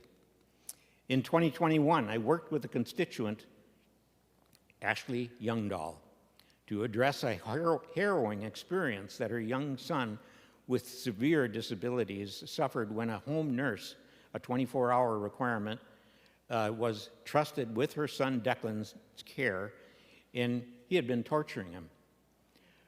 At the time, Minnesota did not have a statutory definition of torture, and due to the nature of the abuse, there was little prosecutors could do to hold the perpetrator truly accountable. We worked hard that session with Judicial Committee Chair Senator Warren Limmer to establish the crime of child torture in law so that families like Ashley's would be able to seek justice. Since then, I had off-and-on communication with Ashley, and in her last email, she advised me that Declan had passed away. In elections, which I became the committee chair in this last year, it's been my honor to be the elections committee chair for these past 4 years, especially in this last year with Senator Bonnie Westland as the replacement for me while I was having cancer treatment. I'm so proud of the work that we have done to strengthen our democracy and ensure every voter in Minnesota can cast their ballot with confidence. I am proud of the historic work we've done, like the Minnesota Voting Rights Act, restore the vote for 50,000 Minnesotans who have served their time, automatic voter registration, the voter fund, protecting election workers and voters from intimidation, establishing pre-registration, and so much more. In my time here in the legislature, I've had two philosophies that I have always been on the tip of my mind. One of them is that politicians run for two reasons. One is to be somebody, and the other is to do something. And that kind of philosophy, I watch all of us that work together, and I say that the crown of the do something is my friend Scott Dibble. We have lots of nominations for that position, but Scott has been the person, the friend, who I recognize as an expert in so many areas, not for personal aggrandizement, because I've asked him to run for other positions, and he's always deferred. But Scott Dibble is I think, one of the kings in this body. The other philosophy is when everything has been said, and in many ways, many times, blessed are those who have nothing to say but cannot be convinced to say it. And with that, I'm going to end my discussion here, and hopefully I can say to you, good luck and goodbye. Thank you.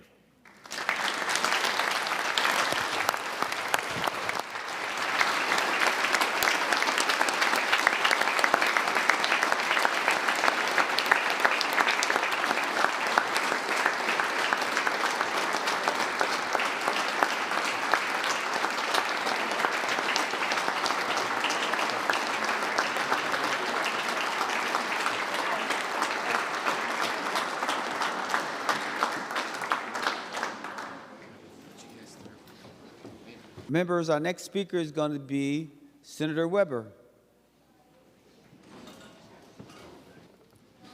Thank you, Mr. President and members. Yes, this is a day of Thanksgiving, a day of emotions. As I think back over the past 14 years, I've been privileged to have 7 LAs. Carrie Schwab, Kevin Poindexter, Darren Lee, Alec Bjorn, Lamont Peikkinen, Owen Neubauer, and now Ryan Thornton. We all recognize the importance of our front desk, and I thank them for the great effort they made to try and keep me on time, keep the schedule organized, and quite frankly, I wasn't always real cooperative in all that. I had 3 committee administrators, Kyle Berndt, Joel Hansen, and Brian Steinhoff. Our partisan staff people are just absolutely great. I'm not going to begin to try and name all of them because I'd certainly forget one. Our nonpartisan staff are invaluable to us as we put together our bills.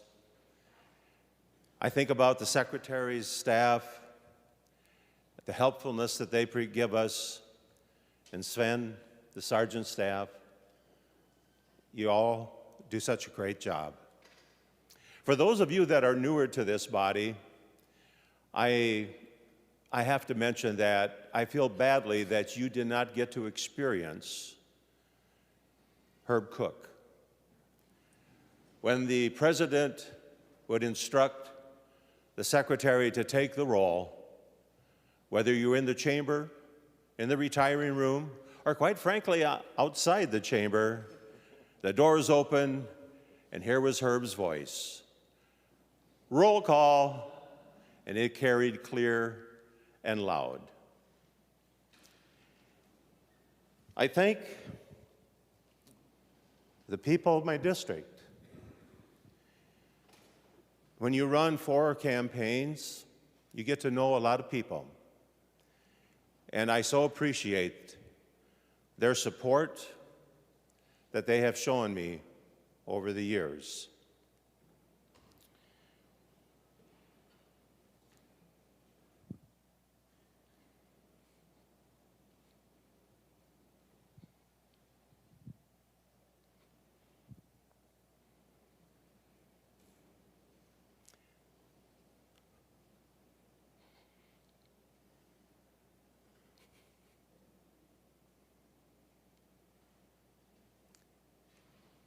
But more importantly, I think of the people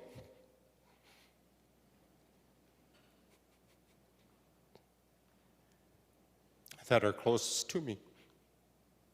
My wife, Barb,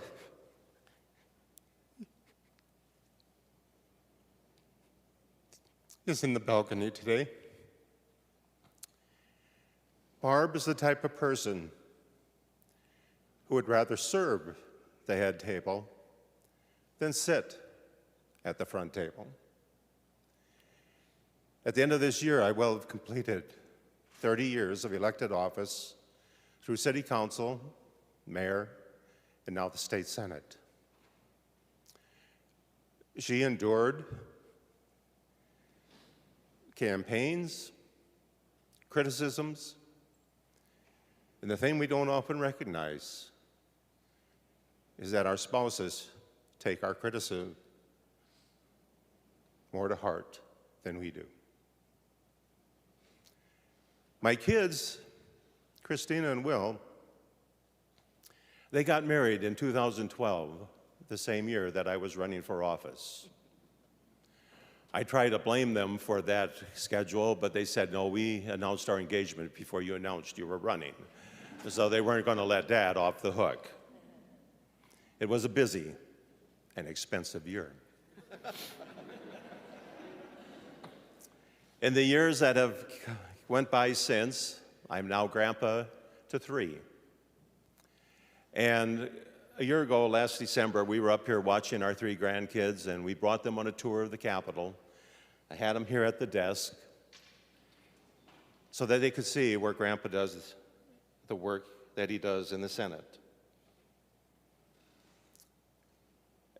And so, to Barb, Christina, Will, their spouses, and Isla, Liam, and Emmy, thank you.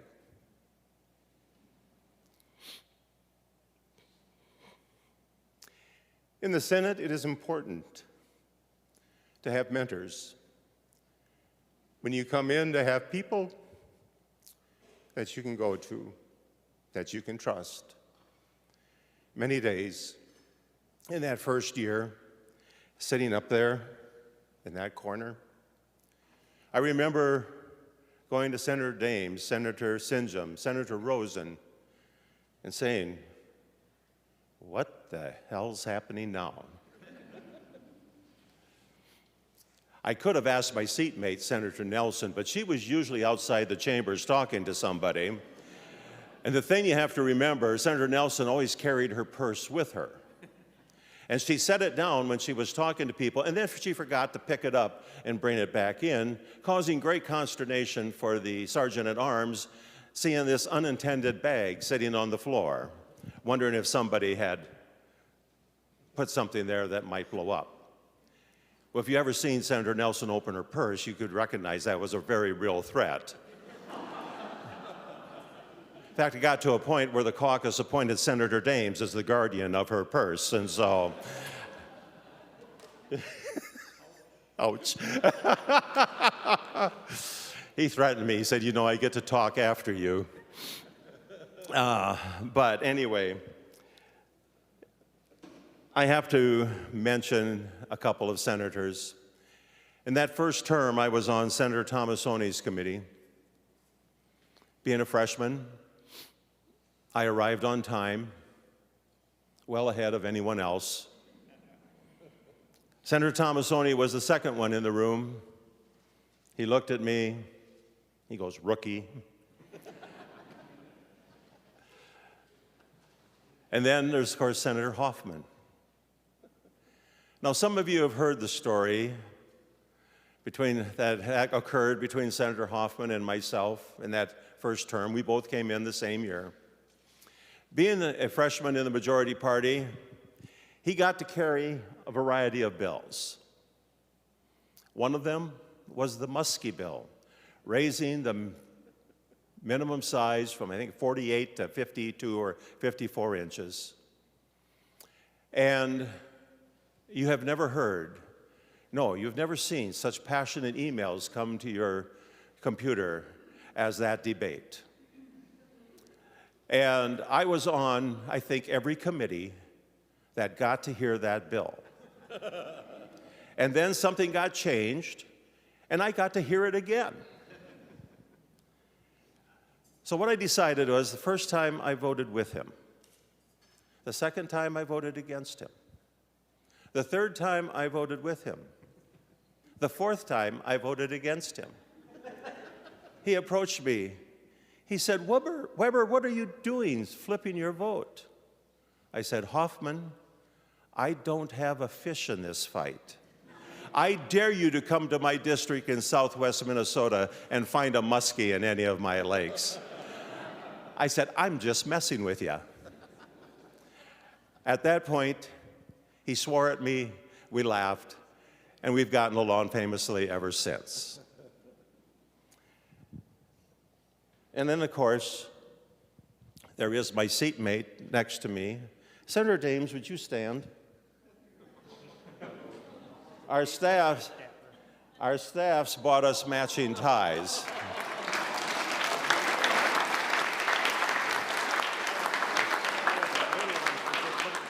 Just for the record, I'm the tall, good-looking one. Yes, Waldorf and Statler have become our nicknames within the caucus. And quite frankly, Senator Dahms and I have traded every insult, slam, nasty comment that two people can probably share. They say that you only do that to the people you really care about. Senator Dahms, I wish you would care about me a little less.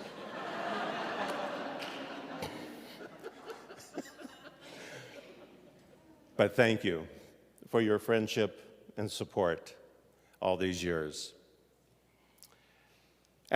During my first term, I had a lobbyist come up to me one day and said to me, Senator, you're fairly blunt, aren't you? I don't know. I said, I say things the way I see them.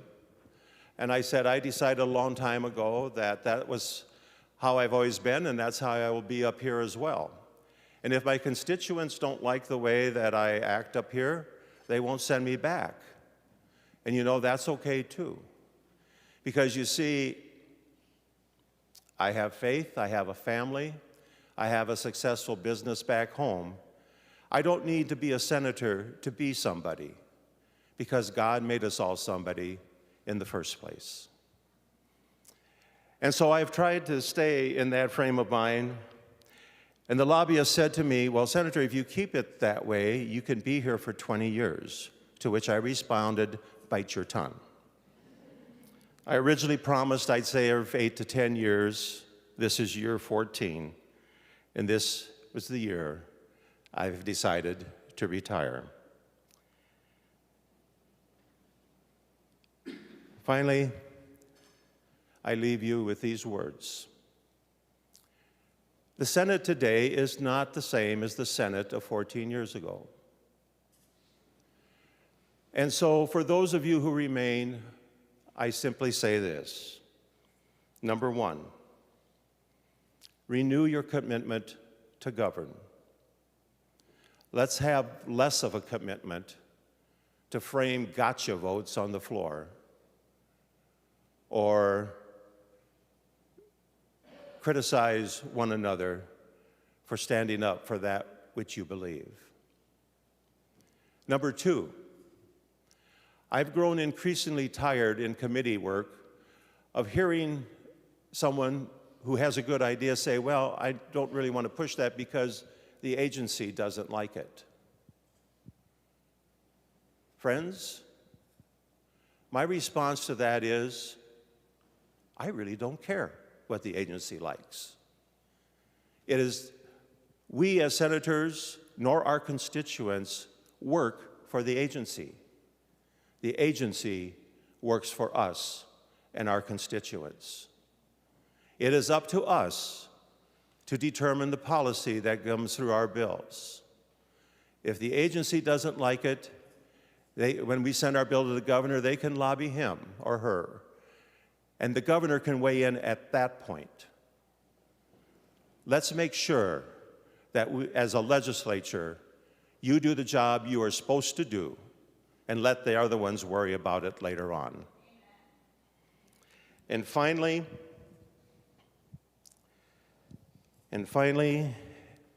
if either caucus should ever find themselves in a trifecta again, remember this: just because you can doesn't mean you should.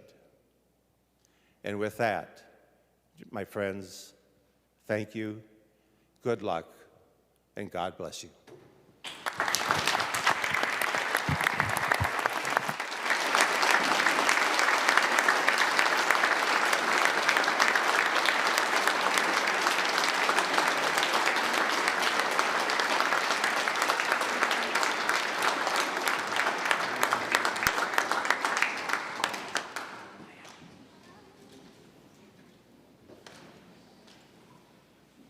Members, our next speaker is going to be Senator Pratt.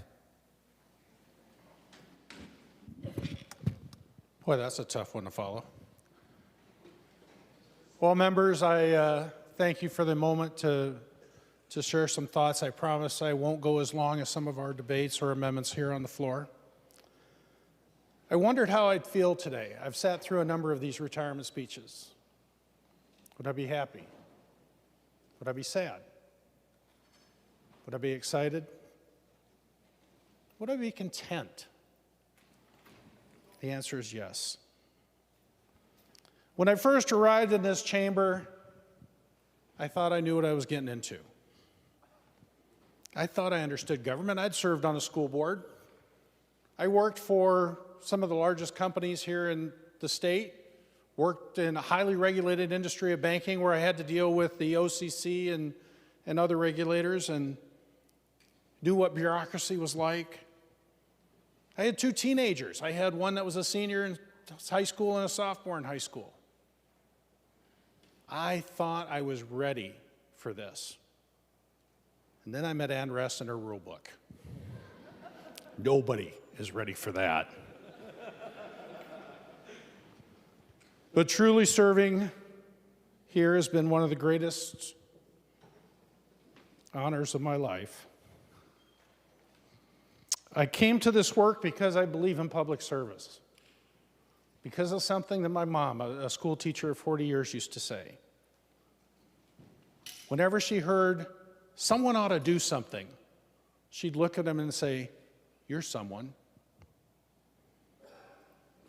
And because I love this state enough to sit through hearing committees and hours of testimony on topics I never even imagined I would become an expert in, I know more about wastewater, broadband fiber, workforce pipelines, and thanks to Senator Hoffman, IDEA and Section 504 of the Rehabilitation Act.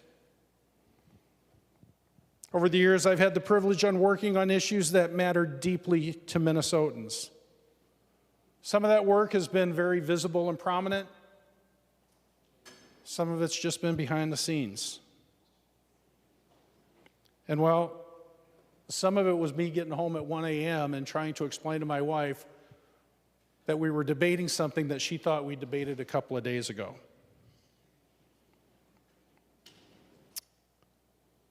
But one of the things I'll miss most is the collaboration. We don't always agree. And that's okay. I think this place would be pretty boring if we agreed all the time. To my colleagues, thank you for the debates, the friendships, the moments when we reminded each other not to take ourselves too seriously. To the staff, thank you. You are the support structure that we all rely on. And specifically to my team, those that worked with me, and I won't name them all, both partisan and nonpartisan, you're the best, and you made me better. To my constituents in the Scott County, I had the honor, the privilege of serving the area I grew up in.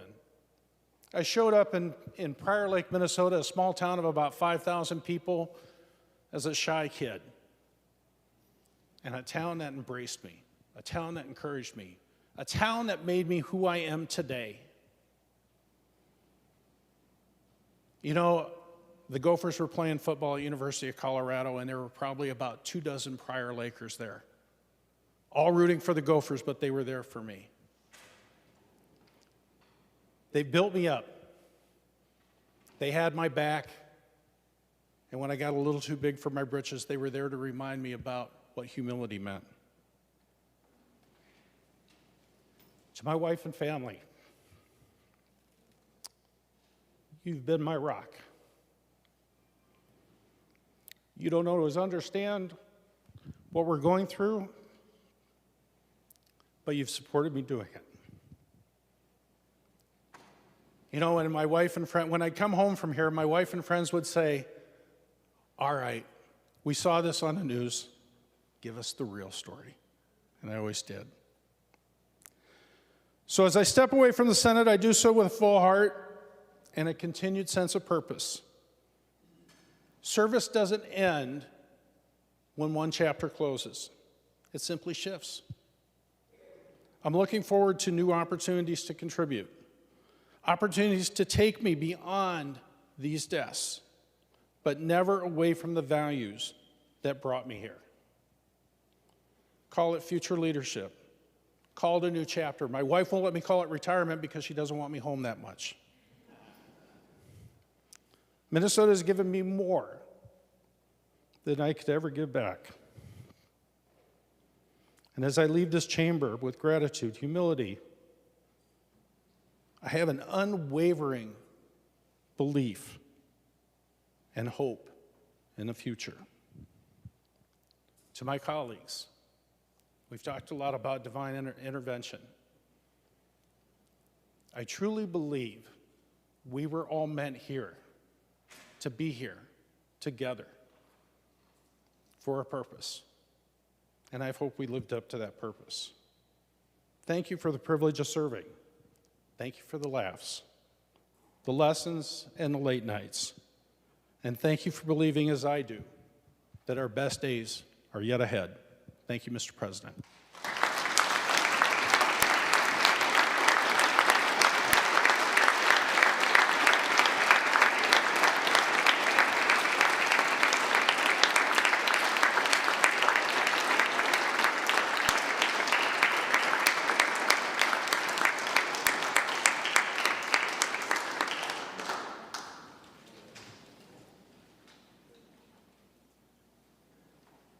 Members,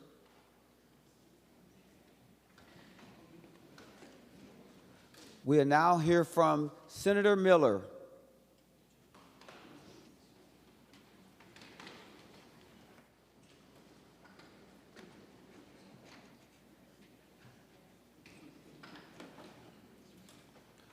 Thank you, Mr. President and members.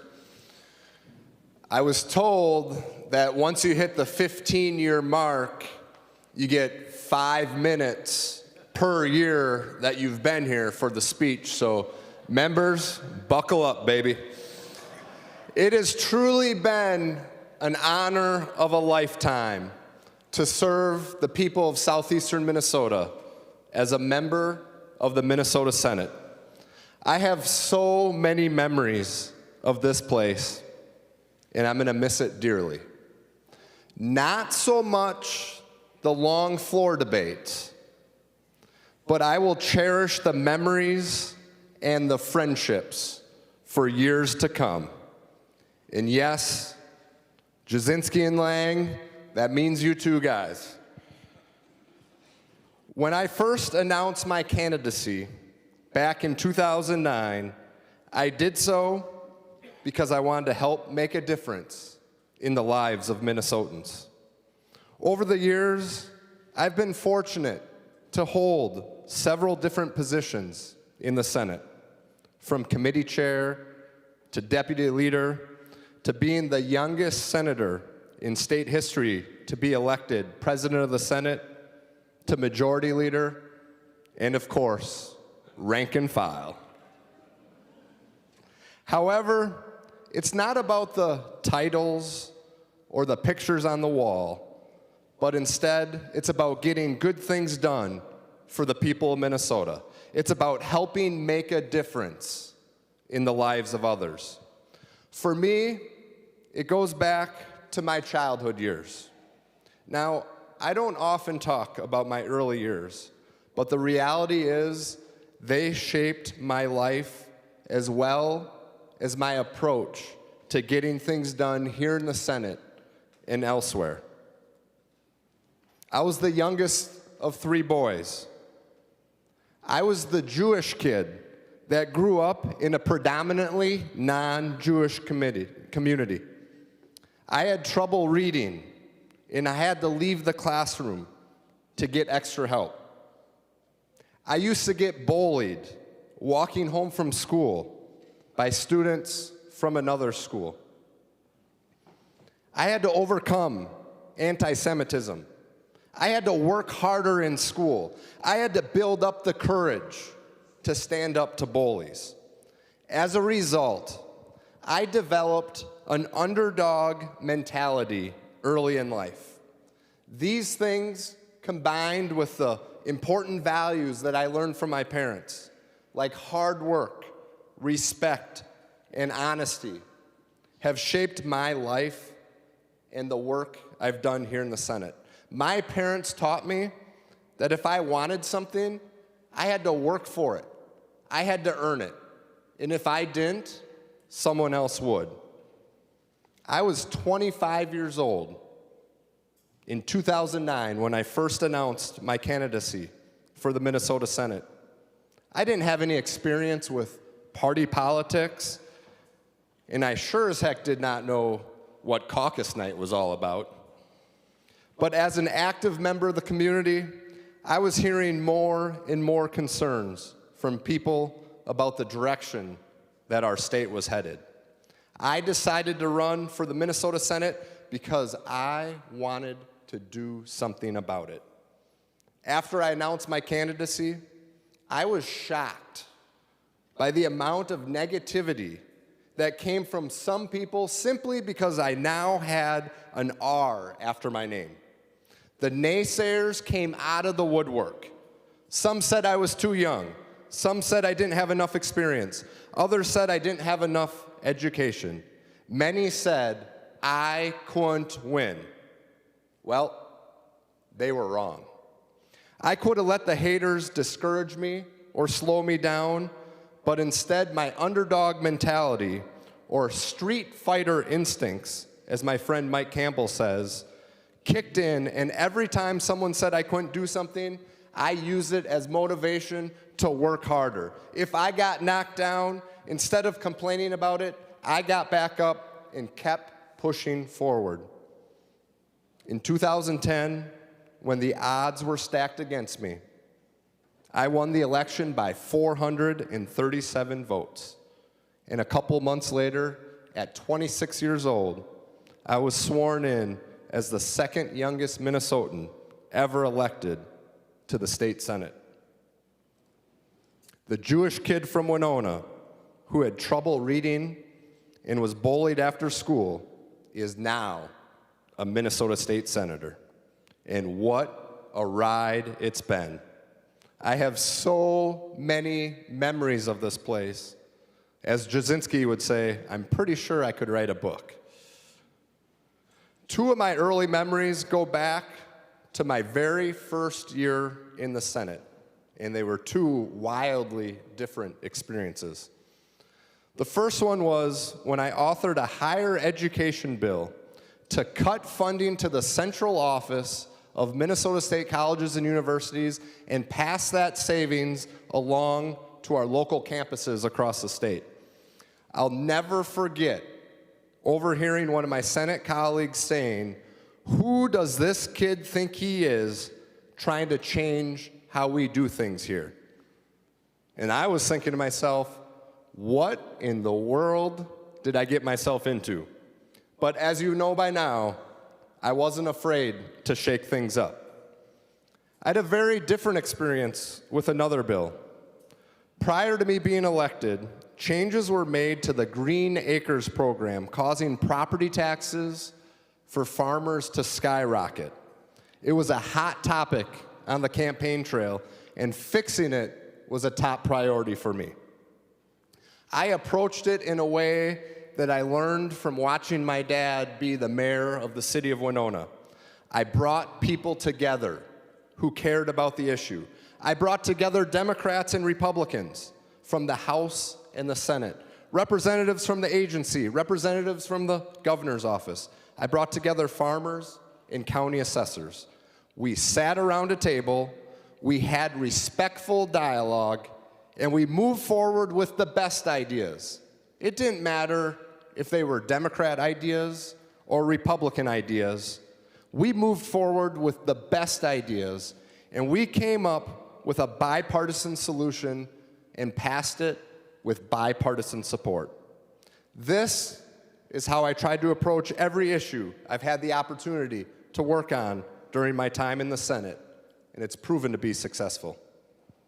I'm proud of the work I've done to support individuals with disabilities and the folks who care for them, which made last night's vote to cut disability services incredibly difficult. I'm proud of the work that I did with families in Winona and beyond to expand the newborn screening panel through the Super Gav Act in honor of Gavin Quimby, who lost his life to metachromatic leukodystrophy at 5 years old. A few years later, we worked with the same families to establish the Rare Disease Advisory Council here in Minnesota, one of the first in the country. During the pandemic, I was proud to work with first responders and law enforcement professionals to add extra protections for those working on the front line. I worked with college students to streamline the credit transfer process. We passed Sunday liquor sales. We passed targeted tax relief for hardworking Minnesotans, seniors, small businesses, veterans, and farmers. Locally, we secured funding for Education Village at Winona State University, secured funding for the flood-damaged Rushford-Peterson School, secured funding for the Southeast Minnesota Veterans Cemetery, and of course, secured funding for the new Veterans Home in Preston. I'm proud of the work that I did here in the Senate, but none of it would have been possible without building relationships and working across the aisle. I'm very fortunate that early in my Senate career, I had colleagues like Jim Metzen, Julie Rosen, and Dave Senjum take me under their wing to show me the ropes. Roger Reinhardt and I encouraged more bipartisan cooperation by launching the Purple Caucus in 2013. Paul Gazelka appointed me as a deputy majority leader in 2016 and delegated responsibilities in a way that helped me develop as a leader. During my time as president of the Senate and then majority leader, I worked closely with Speaker Melissa Hortman.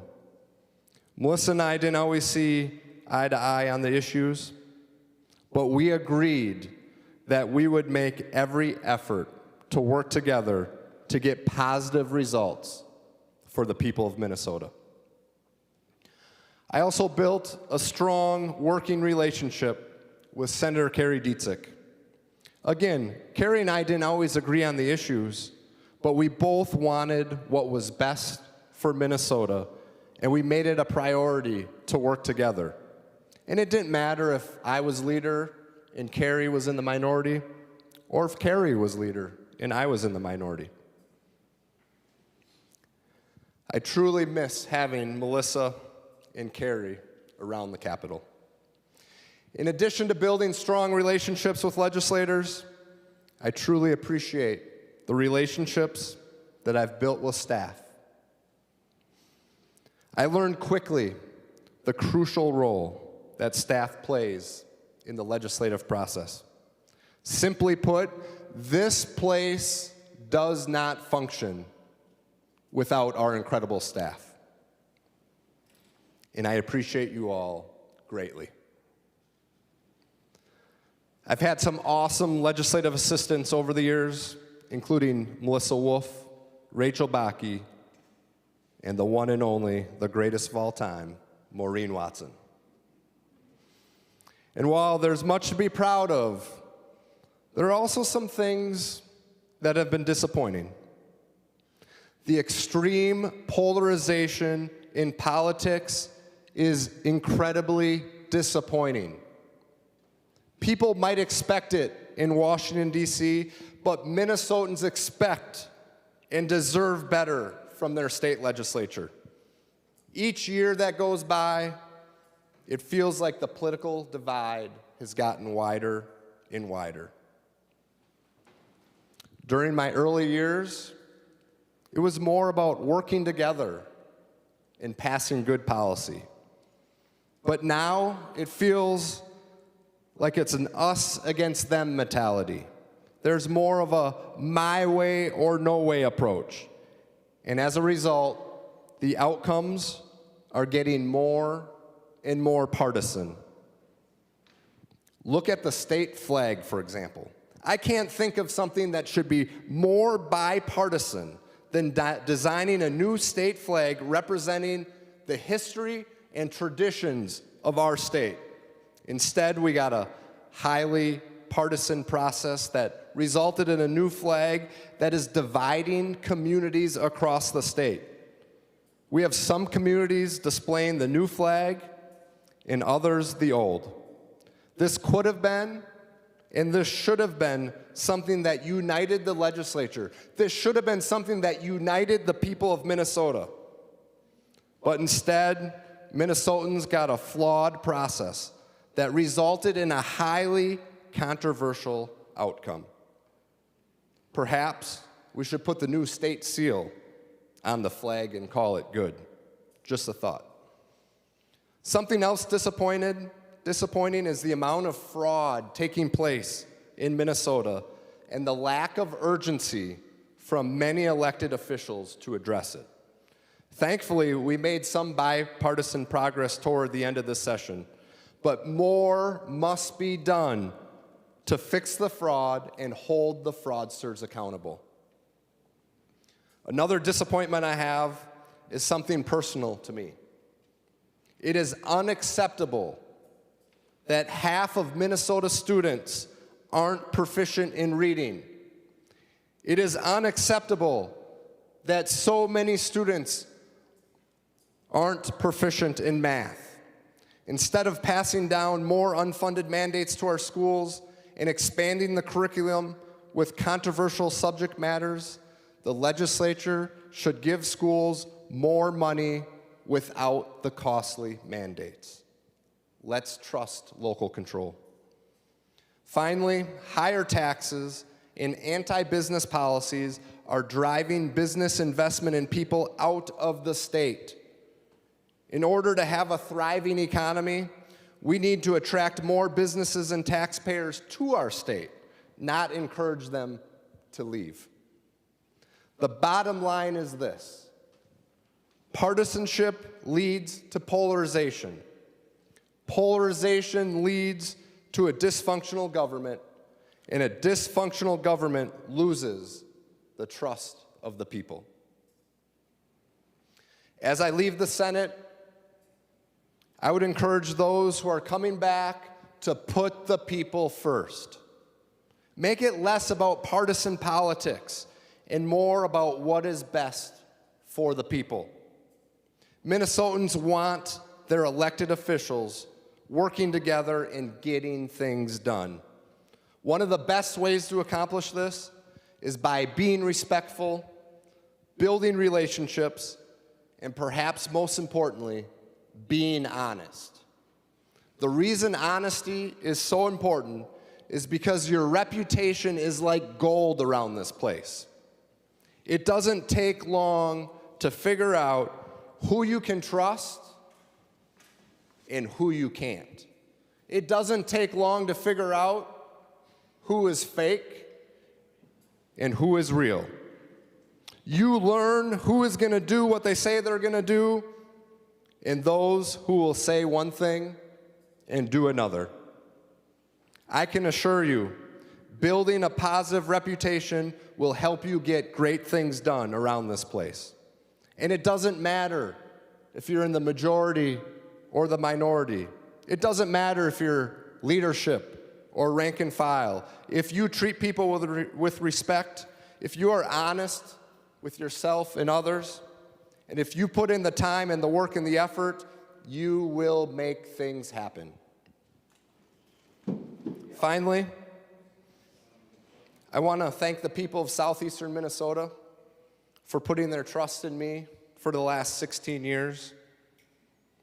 I want to thank my Senate colleagues for all the wonderful memories and the friendships.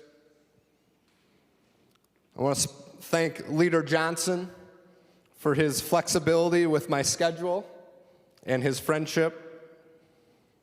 I want to thank the incredible team of folks at Miller Scrap and Disposal and at Sliced for giving me the flexibility to serve in the Senate. I especially want to thank my beautiful wife, Janelle, and my 3 boys, Drew, Luke, and Tom, who are standing right up there with those big smiles on their face. My career in the Senate would not have been possible without the love and support of my family.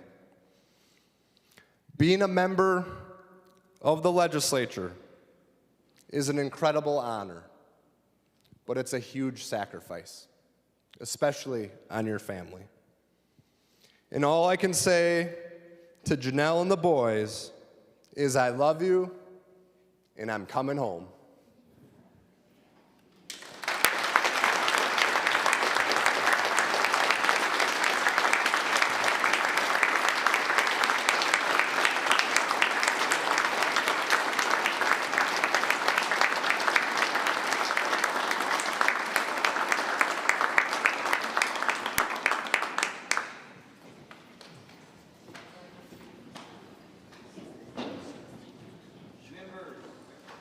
Members and family and friends, the next speaker is going to be Senator Dahms.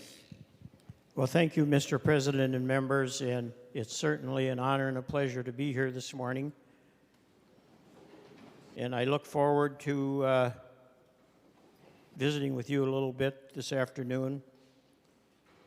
But first, I'd like to thank my wife, Barb, for all the support that she's given me over the years.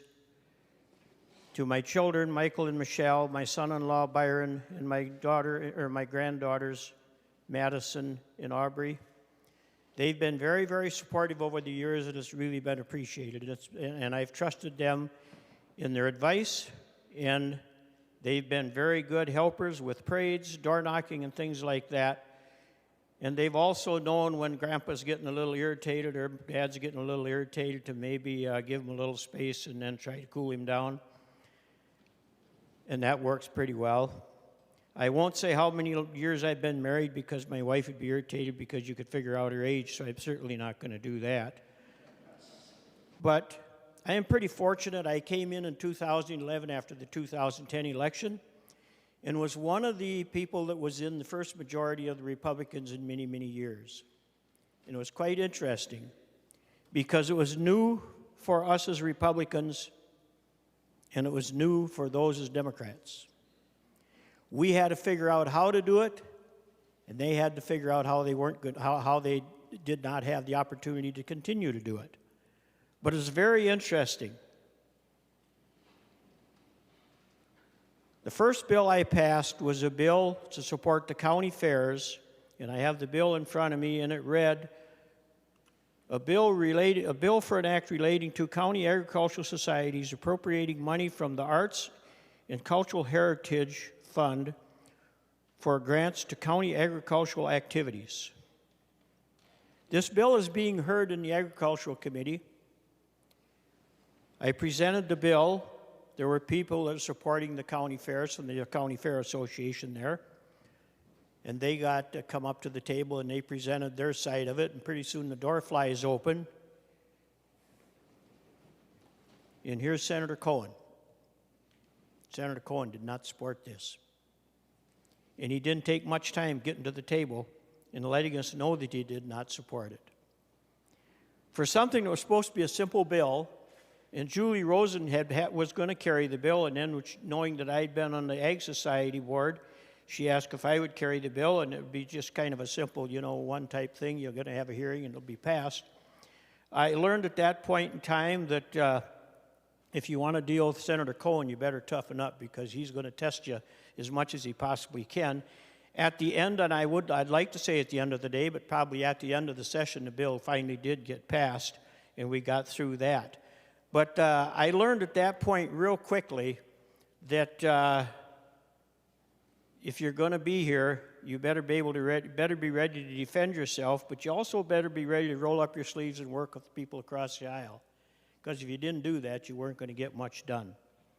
And I think that's one of the things that we really need to address as we continue, is it seems like, to me, over the years, we've kind of shifted away from being responsible about things and shifting the way we ought to work together and accept each other's ideas and try to blend them together. And it seems like we've kind of went from, as citizens, we have responsibilities. You get the opportunity to vote, but it's your responsibility to vote. Today we hear too much about rights. It's my right to do this, it's my right to do that, it's my right to do this. And I think that that's really running afoul, and I think that at some point in time we're going to have to back up a little bit and take a look at why we're here, what we should be doing when we're here, and how we can do that. I was talking earlier about being one of the members that was in with the Senate when the Republicans first became in the majority. There was also a lot of other things that some of us, and Senator Miller would certainly be one of these, Senator Nelson, and there's others in this room are, that we served in the Senate in 3 different locations. We served in this location here in the chambers at the Capitol. We served in a committee room for a Senate hearing in the Senate office building. In the state office building. We served for a session in the Senate office building, and I think it was room 1200. We had our system set up over there. So we actually served in 3 different locations.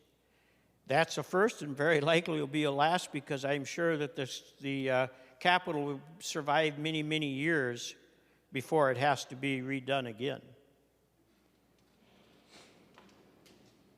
I've been very fortunate. I've been able to serve in the majority for 8 years and in the minority for 8 years. 6 of those years I was chair of the Commerce Committee, and want to thank the people that helped support that. My CAs were Adam Axvig, Tim Bohl, and Owen Neubauer. And at that point in time, I believe that our researchers, I think that Linnea Mickelson was one of the researchers at that time on commerce. And we also had Jonathan Cotter, who has worked with us in the research department, and now I believe is a researcher over at the House. But very fortunate to have those people. I've been very fortunate that I've only had 2 LAs since I've been here in 16 years. One of them was Wendy Havaso, still with me. Wendy's worked as an LA with us for 15 years. And then Lauren Dower was with me for 1 year, and he is now with Farm Bureau, but he was with us for 1 year. And so we were very pleased to have those folks work with us. Another bill that I was very fortunate to carry was the reinsurance bill. And I can remember in 2017 when the Affordable Care Act came about, and we had many counties that did not have insurance providers in the counties.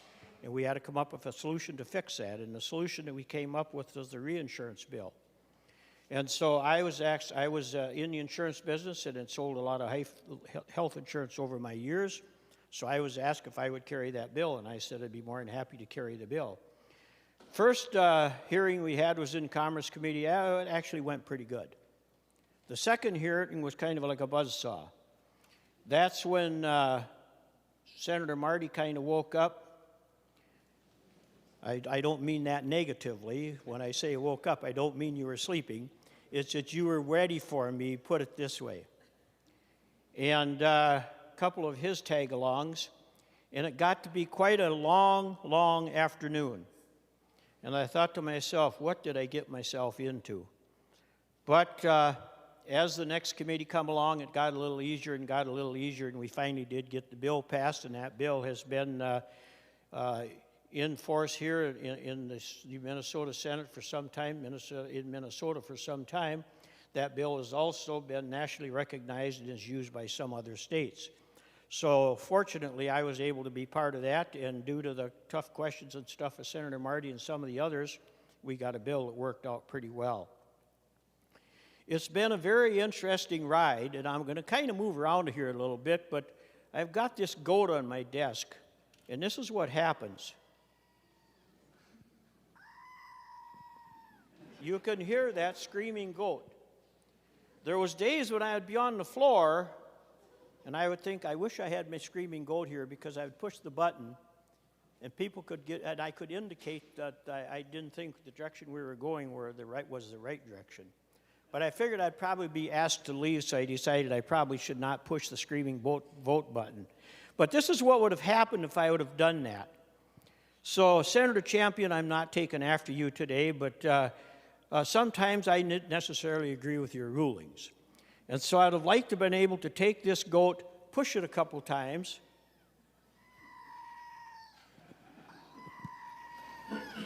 to send you a message, but I figured you would probably tell me I was out of order or have the Sergeant of Arms remove me, so I never did that. So that's why I was doing that today, because I can do it today, and I don't think you're going to remove me.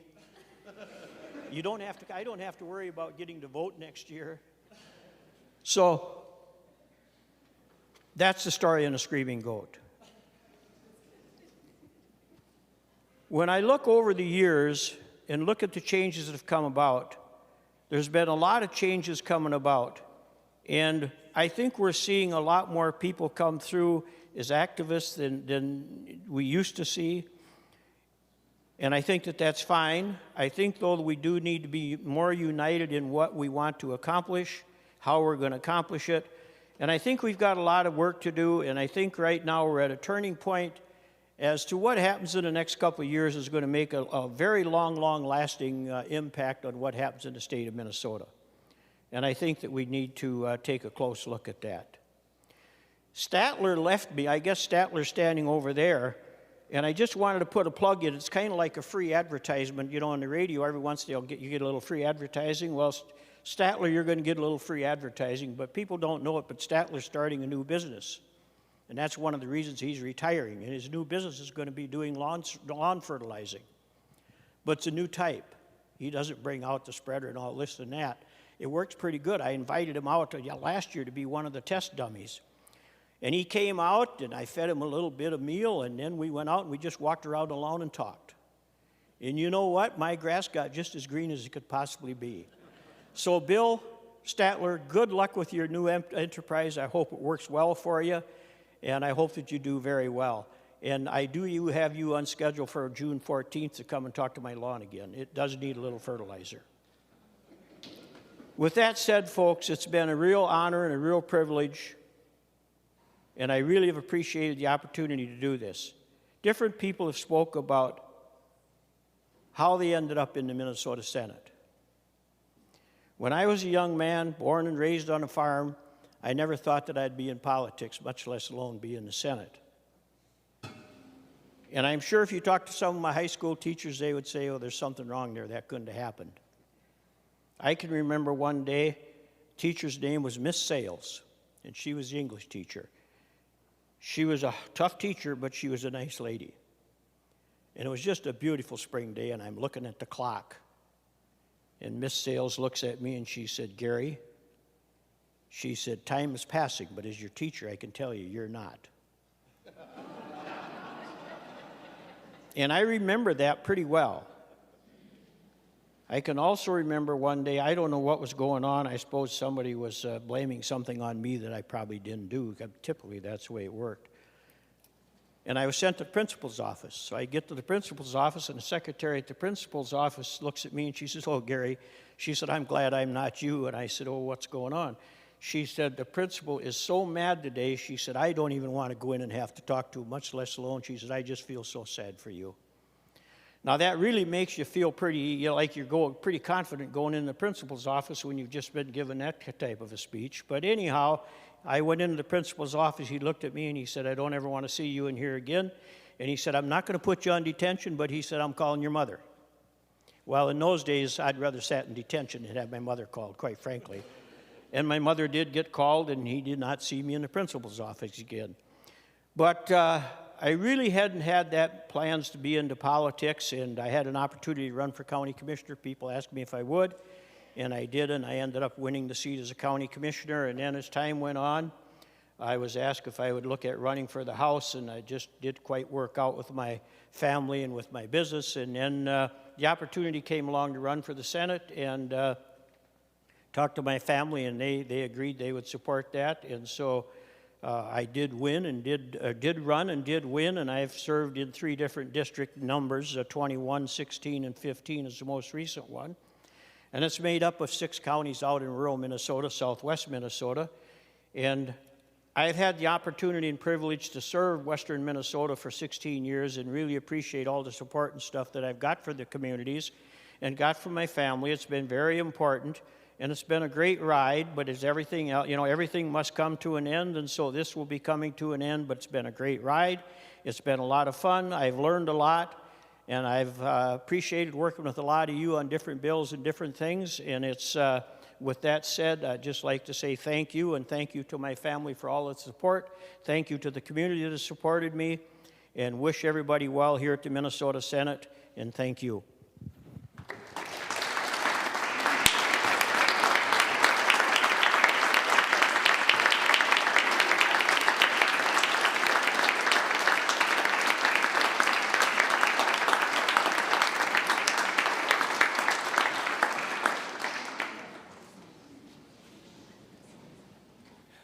Members and friends, the next speaker will be Senator Nelson.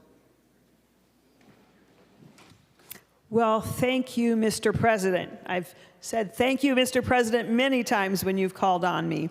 And members, and friends, and fellow Minnesotans, today I rise to speak on this very special Senate floor with a full heart and deep gratitude. It's been an honor every single day as I walk into this chamber or my Senate office ever since the first day that I took the oath of office. I'll just tell you a minute about my doorway as I walk out my office. I have framed my election certificate. It is over the door frame, so every time when I walk out of my office, I see that election certificate and remember who I work for. And I would say serving the people of Minnesota has been a privilege of a lifetime. When I first came to the legislature, I came with a very simple belief. Public service is not about getting ourselves or building up ourselves, but it's about lifting others up. It's not about party, and it's not about political ambition or headlines. It's really about the people, and it's about the families who work every day, the parents striving to give their children every opportunity. We see that. That is our job, to make sure those opportunities are available for every child, and I'm specifically thinking about high-quality education in that regard. We need to remember the seniors who build up our communities. The taxpayers who expect us to be responsible and careful stewards of what they have worked so hard to earn. But you know what? Before I walked into these halls, my life was shaped by a different kind of chamber. It was the classroom. And as a special education teacher and a reading specialist, I learned that every person is unique, has a different voice, learns a different way. And when I transitioned from teaching students to crafting policy, I took that mindset with me. And I am a bit of a lifelong learner myself. And you know, the legislative process really isn't so different as a lively school day. It might just last well into the late hours of the night or midnight. But it also requires patience and a lot of listening and a willingness to collaborate. And the classrooms also often require a firm reminder to stay on task. And we've heard that much in the final hours of session. Well, I was one of those members that Senator Dahms mentioned as the first Republican majority to be elected to this body. And my first Senate office, for those of you who were here then, was over in the Capitol, room 111. Senator Dibble, you were my predecessor in that office. And you might not even know where it is. I'm going to tell you just a little bit because it's not even an office anymore. But it is on the ground floor, the corner office, right inside those north doors if you were to come into this beautiful building from University Avenue. Unfortunately, those doors have since been shut. But I want to tell you about one morning, I was walking up to the Capitol, and those doors, before I walked in, it's like, whoa, what's going on here? There was scaffolding over the doors, over those north doors. Well, I was serving on the Capitol Area Architectural Planning Board, and I knew the schedule of what was going on inside and outside the Capitol, and I knew for a fact that there was no active construction. So I was a little bit puzzled. Why am I walking under scaffolding? There is no construction going on in this entire Capitol. So I called the Cap Board director. And the answer still rings very loudly in my head today. He told me, Senator Nelson, there is not just scaffolding over that outside door. There is scaffolding over every outside door in the Capitol to protect people from falling marble. Imagine your Capitol. Every door was scaffolding because marble was falling off. It was sobering.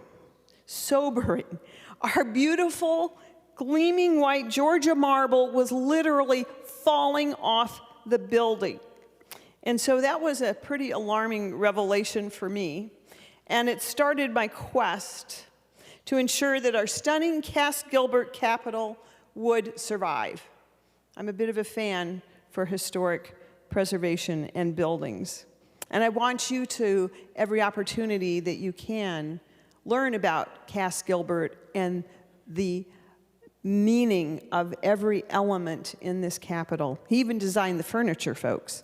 But I would be remiss. So what this did is it drove me then to author the legislation establishing the State Capitol Preservation Commission. And I would be remiss not to mention my House author, Representative Dean Erdahl, a historian in his own right. Well, our task was saving a building widely described as the most beautiful Capitol in the nation. And I certainly agree. Now, I've not seen them all, but I've seen many, and I imagine you have too. And I would agree with that assessment. It is the most beautiful Capitol in the nation. And so what followed was a massive, meticulous 4-year construction project. We invested $310 million to preserve this architectural masterpiece Over the interim, if you have a chance, look at some of those masterful things that were preserved and how they did so. The History Center has great resources on that. We increased public spaces and we secured the structural integrity of this beautiful building for another century. It was a monumental lift. Many of you were part of it. And I must give a massive, monumental shout out to my fellow leaders in that quest. Senator Ann Rest in this body, huge, huge supporter. In fact, I have a sense she was working on this before I even got here. But I didn't know anything about that at that time, if she was. Certainly, it could have used some earlier intervention, for sure. And of course, Representative Dean Erdahl, who carried this in the House.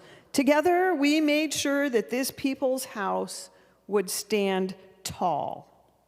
And the fact is, just like what I told you about the monumental saving that it took to save this beautiful building, in the legislature, really, no one accomplishes anything on their own. I've never had the privilege of being in a trifecta where my party owns the House, the Senate, and the governor. But I'm just sure that even in a trifecta, nobody is going to accomplish anything on their own. It is a group effort. And kind of my guiding star through these times has been more on that group effort. Throughout my time here, whether it was protecting our history or as tax chair, advocating for Minnesota's families and job providers, the largest tax cut bill passed out of this body, agreed to in conference committee, no less. Or if it was as education chair, where I was very focused on funding the absolute best education for Minnesota's children. I have been blessed to work alongside dedicated colleagues on both sides of this aisle, both in the majority and as a minority member. Let me just say I prefer the majority, but there's good skills that you learn working in the minority also. We have engaged in rigorous debates on this floor, but the one thing that I will carry with me are the moments of quiet bipartisanship. We need more of those. The instances where we look past our political labels, where we're focused entirely on the people who sent us here, not trying to score political points. I've always believed, and I still believe, that there is far more that unites us than divides us. I believe that has always been the case, but it's been getting harder and harder because of the social media that people kind of can have their own channel. You can kind of just hear what little sliver of news or opinion making you want to hear. Well, this is my reading specialist coming in again, my reading specialist hat. I always encourage people to have a broad news diet. But again, we must focus entirely on the people who sent us here. And my guiding star has always been those constituents. My constituents who have sent me back, sent me to the House, elected me here to the Senate 5 times. And thinking about those constituents and community should be what drives us, not the political fodder. So let's do that. Let's think about the constituents and community that sent us. I did try to approach every issue with this principle in mind, to do what is right for Minnesotans. To my colleagues on both sides of the aisle, I thank you for the camaraderie and the shared commitment to our state I have learned from each one of you. In the instances where we looked past political labels and we were focused entirely on the people who sent us here, that's really where we want to focus. And I must give some thank yous. There are so many. First, to my staff, I have my L.A. Jonas here. Phenomenal, phenomenal. David, who also worked in my office. And then, of course, I have former LAs who are now off doing other wonderful things in the Minnesota Senate. Jillian Reynolds, Maddie Howe. And a special thank you to Nick Sherlock, who's my longtime communications partner. And I must acknowledge Greg Marcus, committee administrator, and researcher Ed Cook for their excellent work working with me when I was education policy chair. Let's see, I was education finance chair and then education policy and finance chair. These men were remarkable in their knowledge and their ability to make sure that those salient points that are so important come to the fore. And I also want to thank the excellent nonpartisan SCAFRA staff that worked with me when I was tax chair, and researcher Dan Mickelberg. We assembled a historic 2021 tax bill, and none of that could have happened without that excellent staff. And then a special thank you to the sergeants. The sergeant's office, you know, they are always on. They are always willing. I don't think I've ever asked them to do something that they were not able to do, whether it be hanging shovels on my office wall or hanging a 5-foot pencil on my office wall. They have been there. They have been able to do that. Senator Miller, I did not have a big turkey to put in my office, but plenty of shovels. And then, of course, putting a heel back on my shoe when it fell off. I walked out of finance one day and the high heel stayed attached to the chair. So I really want to thank the sergeants for always being there and always being able to do what was needed. And to my colleagues on both sides of the aisle, I thank you. Our debates matter. I learn from you. Sometimes we agree. I like that better. Sometimes we don't agree. Sometimes I find out I'm wrong. That is really difficult, but I think it's something we all should acknowledge, that none of us are always right. And so I want to thank you for the camaraderie and the shared commitment to our state. And I want to thank the people of Dodge County, Olmsted County, and Wabasha counties, all for trusting me, sending me here to be their voice. They are the reason that I serve here. And as meaningful as my work has been here in the legislature, for the last 18 legislative years, and imagine all those campaigns that go into that, there does come a moment in life when you realize that other callings come to the fore. And members, for me, it's my family calling me, and you can see them up there. I have 4 generations of family members who want to spend more time with me. At least they do right now. I want to spend more time with them too. Unfortunately, my 93-year-old mother was not able to make the Capitol trip this day. But I want to thank my family.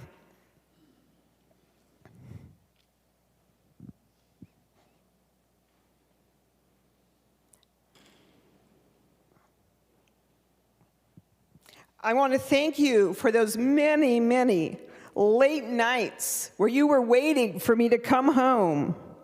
For every campaign trail every year that you supported, putting up thousands of Nelson for Senate signs, and those wonderful red rebar poles that were painted to go with them. You are amazing. And the many parades, sometimes 10 parades a year, putting together that big white pickup truck, and going door to door with me in the rain. Terry would even go door knocking with me in the rain and hold the umbrella for me. I'm just telling you, I have been blessed with quite the family. And I want to thank you for supporting me all these years, all the hours that I spent on the road coming from Rochester to St. Paul, which I know is nothing like the drive some of you have. And thank goodness now we have hands-free technology that kind of helps with that drive. But also, I'm thinking of my sons, Jeremiah, Joshua, and Jonathan. Thank you for sharing your mother with this state. I know sometimes it was hard when you were in high school and your mom was a senator. I know one of you got grief in college because your mom happened to be, in this case, a Republican senator.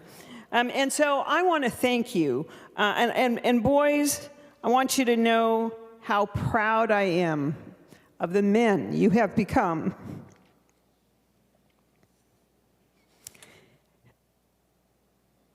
And to my grandchildren out there, Piper, Winter, and Lainey was not able to come today. But you girls are my greatest joy. And you are the reason that I know it's the right time for me to leave a job I love so I can come and spend time with the people I love. So thank you. Thank you for your endless love and sacrifices. And I know your families have done that as well. But how often do we get to thank them? I do not do it enough.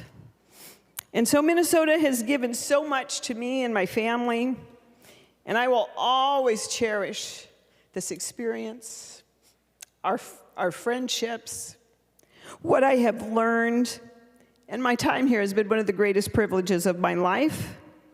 But friends, it is time to pass the torch. And I look forward to returning home full-time to the communities I love and spending more time with my dear family and finding ways to teach, mentor, serve. I have none of those things planned now, but I am not much of a TV watcher or a person to sit around. So I thank you all. May God bless you all as you continue on. May God bless our great state of Minnesota. Thank you.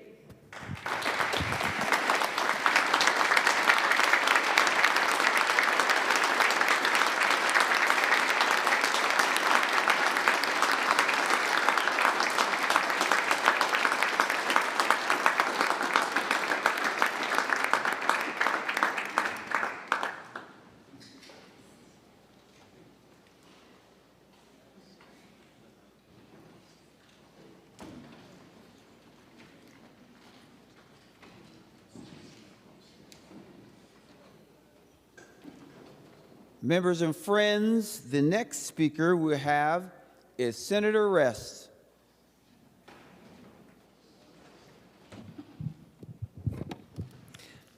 Colleagues, as I was sitting here listening to the speeches, I wished I had run a whole lot later so that my farewell speech could have come a whole lot earlier. And there's still 3 to go. So I was thinking, well, what if everybody left and it was just me? What would I do? I probably would have done, and I'm going to do, what I had planned. And I've made over the last few weeks, and will continue to do so through the summer, approached many of you and will continue to do so individually and personally to tell you what you have meant in my life. What I want to do when I retire is to return to an earlier life. I want to once again be a teacher. And so I, today, am going to read 3 poems. The first one is one you all have heard me read before, and that is a tribute to Carrie Dietzick when we had that tribute here in the Senate floor. And I read the words to the song, The Road Home, by Michael Dennis Brown, my favorite Minnesota poet, whose funeral was last Friday. And I was here and did not get a chance to go there and be with my family and mourn his passing.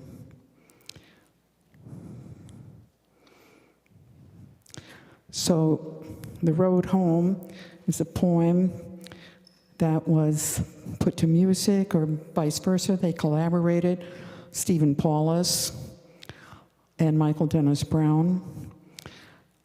It was it's often sung at funerals. It certainly was sung most recently at the National Cathedral at the funeral of Jimmy Carter. Tell me, where is the road I can call my own, that I left, that I lost so long ago? All these years I have wondered, oh, when will I know there's a way, there's a road that will lead me home? After wind, after rain, when the dark is done, as I wake from a dream in the gold of day, through the air there's a calling from far away. There's a voice I can hear that will lead me home. Rise up, follow me, come along is the call, with the love in your heart as the only song. There is no such beauty as where you belong. Rise up, follow me, I will lead you home. The other two have some of the same themes, and the next one is called A Tree Telling of Orpheus, my very favorite American poet from the 1960s, Tree Telling of Orpheus, based on the myth of Orpheus and Eurydice, that was really immortalized in Book 10 of Ovid's Metamorphoses. Part of my background is studying Latin and Greek and Hebrew. And I'm not going to go through what all that myth is, but you can Google it. But it indeed is the experience of a tree in the forest that leads to song and dance and finally music. A Tree Telling of Orpheus, white dawn, stillness. When the rippling began, I took it for a sea wind coming to our valley with rumors of salt, of treeless horizons, but the white fog didn't stir.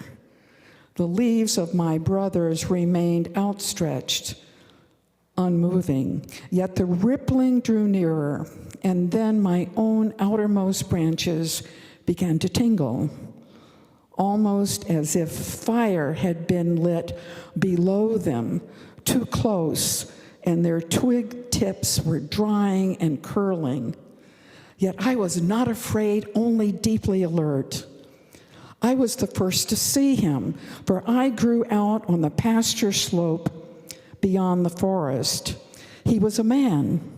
It seemed the two moving stems, the short trunk, the two arm branches, flexible, each with 5 leafless twigs at their ends, and the head that's crowned by brown or gold grass, bearing a face not like the beaked face of a bird, more like a flower's. He carried a burden made of some cut branch bent while it was green, strands of a vine tight stretched across it. From this, when he touched it, and from his voice, which unlike the wind's voice, had no need of our leaves and branches to complete the sound, came the ripple. But it was now no longer a ripple. He had come near and stopped in my first shadow. It was a wave that bathed me as if rain rose from below and around me instead of falling. And what I felt was no longer a dry tingling. I seemed to be singing as he sang. I seemed to know what the lark knows. All my sap was mounting towards the sun that by now had seen. The mist was rising, the grass was drying, yet my roots felt music moistened them deep under earth. He came still closer, leaned on my trunk. The bark thrilled like a leaf still folded. Music. There was no twig of me not trembling with joy and fear. Then as he sang, it was no longer sounds only that made the music. He spoke, and as no tree listened, I listened. And language came into my roots out of the earth, into my bark out of the air, into the pores of my greenest shoots gently as dew. And there was no word he sang, but I knew its meaning. He told of journeys of where sun and moon would go, while we stand in dark of an earth journey he dreamed he would take someday deeper than roots. He told of the dreams of man, wars, passions, griefs, and I, a tree, understood words. It seemed my thick bark would split like a sapling's that grew too fast in the spring when a late frost wounds it. Fire, he sang, that trees fear, and I, a tree, rejoiced in its flames. New buds broke forth from me, though it was full summer. And though his lyre, now I knew its name, was both frost and fire, its cord flamed up to the crown of me. I was seed again, I was fern in the swamp, I was coal. And at the heart of my wood, so close I was to becoming man or God, there was a kind of silence, a kind of sickness, something akin to what men call boredom. Something. The poem descended a scale, a stream over storms, that gives to a candle a coolness in the midst of its burning, he said. It was then when in the blaze of his power that reached me and changed me, I thought I should fall my length, that the singer began to leave me. Slowly moved from the moon shadow to open light, words leaping and dancing over his shoulders. Back to me, rivery sweep of lyre tones becoming slowly again ripple. And I, in terror but not in doubt of what I must do, in anguish and haste, wrenched from the earth root after root, the soil heaving and cracking, the moss bearing asunder, and behind me the others, my brothers, forgotten since dawn. In the forest, they too had heard and were pulling their roots in pain out of 1,000 years' layers of dead leaves, rolling the rocks away, breaking themselves out of their depths. You would have thought we would lose the sound of his lyre, of the singing, so drownful the storm sounds were, where there was no storm, no wind, but the rush of our branches moving, our trunks breasting the air. But the music reached us, clumsily stumbling over our own roots, rustling our leaves in anger. We moved, we followed, all day we followed, uphill and down. We learned to dance, for he would stop where the ground was flat, and the words he said taught us to leap and to whine in and out around one another in figures the lyre's measure designed. The singer laughed till he wept to see us. He was so glad. At sunset, we came to this place. I stand in, this knoll, with its ancient grove that was a bare grass then, in the last light of that day, the song became farewell. He stilled our longing. He sang our sun-dried roots back into earth, watered them all-night rain of music so quiet we could almost not hear it in the moonless dark. By dawn, he was gone. We have stood here since. In our new life, we have waited. He does not return. It is said he made his earth journey and lost what he sought.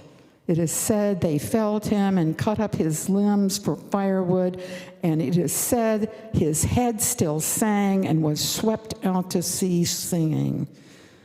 Perhaps he will not return, but what we have lived comes back to us. We see more, we feel as our rings increase, something that lifts our branches, that stretches our furthest leaf tips further. The wind, the birds, do not sound poorer, but clearer, recalling our agony and the way we danced, the music. The third poem is another one by Michael Dennis Brown, who as a poet was also a librettist with, as I mentioned, with a number of composers. Stephen Paulus, of course, was from Minnesota. John Wyckoff, not sure where he makes his home. And some of you may know this one as well, and perhaps you were even at an occasion where it was sang or sung, and that was in the moments in Washington, D.C., just before Mike Pence took office as Vice President of the United States. Now we belong. Here are the voices of every creature. Here are the calls of every heart. Here is the place of strangers' welcome. We who once walked in a stranger's shoes, once we were strangers, we were welcomed. Now we belong and believe in this land. Here are the rivers of many echoes. Here are the leaves of every tree. Within us live the long horizons, winds that stir the sacred stones. Once we were strangers, we were welcomed. Now we belong and believe in this land. Keep faith, keep watch, take heart, take courage, guard mind, guard spirit, feed love, feed longing. Here are the cities where we have gathered. Here are the barns where hope is stored. We are the gleams of every being, filled with the dreams that build the day. Once we were strangers, we were welcomed. Now we belong and believe in this land. Keep faith, guard mind, take heart, guard spirit, take courage, keep watch, feed longing, feed love. Thank you.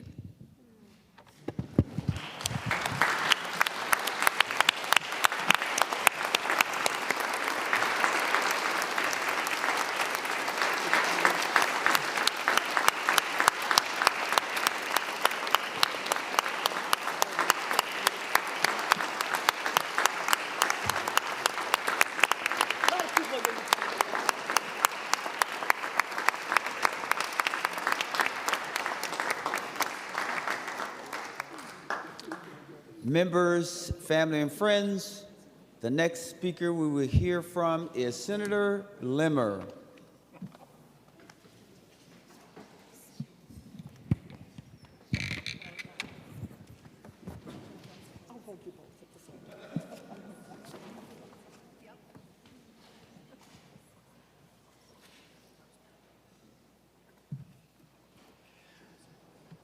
Thank you, Mr. President. Well, this is quite a day, and this is quite an institution. It's been going along for quite a long time. And I've seen all of the old postcards, I've seen all of the old photographs of this very chamber, and the building really hasn't changed that much. A few colors, carpeting. They tried to restore the building as best they could based on the original Cass Gilbert design, and that's important. Institution is important. We have, well, I want to thank you for putting up with all of us giving our retirement speeches. I know it can be somewhat long, and I want to thank you for that, because you're not only honoring us that are leaving, you're honoring the institution. And it's vitally important that we do that. We even have Senator Senja from a former senator joining us. That too is important. Thank you, David, for coming up from Rochester. I personally appreciate it. You're a good friend. Well, as I begin, I wanted to first say thank you to a number of very special people. I put that thank you up front because I don't want to forget them. And the very first three people are very instrumental in how I've done my work here. Angela Cook, my legislative assistant, former CA with our Judiciary Committee. Linnea Michelson. You and I have been working for almost 20 years together. And quite honestly, she was my LA at one time, and now she's one of our researchers with Commerce Committee and Judiciary. And of course, Rachel Aplikowski. All of these women have made me look much better than I deserve. And they're very professional, they're very outspoken, and they put me in my place when I deserve it. Thank you. Thank you for that. Well, there's also others, so many others, but I want to also highlight our nonpartisan staff that I've worked with for many years, and that would be Chris Turner, Ken Backus, and Priya Premo, who are the researchers mostly around the Judiciary Committee. Well, this is the last day, and you know, we've had some laughs, and we've seen some tears. You know, my favorite quote is from Hubert Humphrey. He said, "A man without tears is a man without a heart." And we sometimes in modern life forget that we are emotional beings as well. You know, I got interested in politics way back as a little boy. My parents would have casual discussion about politics, but what really influenced me is after every dinner hour, they would turn on the television, the old black and white box TV. For you young people, we had to turn the channel knob. And they listened to the Huntley-Brinkley News Hour. And as children, we were required to be quiet or take it outside. And what I learned from that was that current events, news, and politics were vitally important to them, and it should be important to me. And that's kind of brought my interest, especially into politics. You know, back in 1978, I worked in my first campaign. I worked with Al Quie, running for governor. I was fresh out of college, and in 1978, I tried to coordinate campus activity on college campuses across the state. Back then, as it is now, it's kind of hard ground for Republicans, but we did our best. And I also drove Alqui around southern Minnesota. It was a tremendous experience for a young kid just beginning to get interested in politics. And I ran for office in 1986 for the state senate here. Well, I lost to then Democrat Tad Jude. Tad Jude's now a Republican. And I quickly rebounded in 1988, ran for the House, I won. And then when Pat McGowan ran for sheriff and won, I won in a special election after that. And I've been here ever since. I'm looking at that board and I'm shocked that I've been here this long. Maybe you are too. But you know, it's really been a tremendous experience. To give you some context, I came into office in 1988 while Ronald Reagan left office in 1988. I was first elected, as I said, to the state representative position. But, you know, life in political office is never easy. It's a lot of work. But it's rewarding work. I wish I could say that I was in majority more than 6 years, but 28 years, oh no, a little bit more, 32 years. Oh, it's so old, I'm getting so old I can't even figure out the math. 32 years in a minority and 6 years in a majority status. And quite honestly, either role is vitally important for our system. It's vitally important.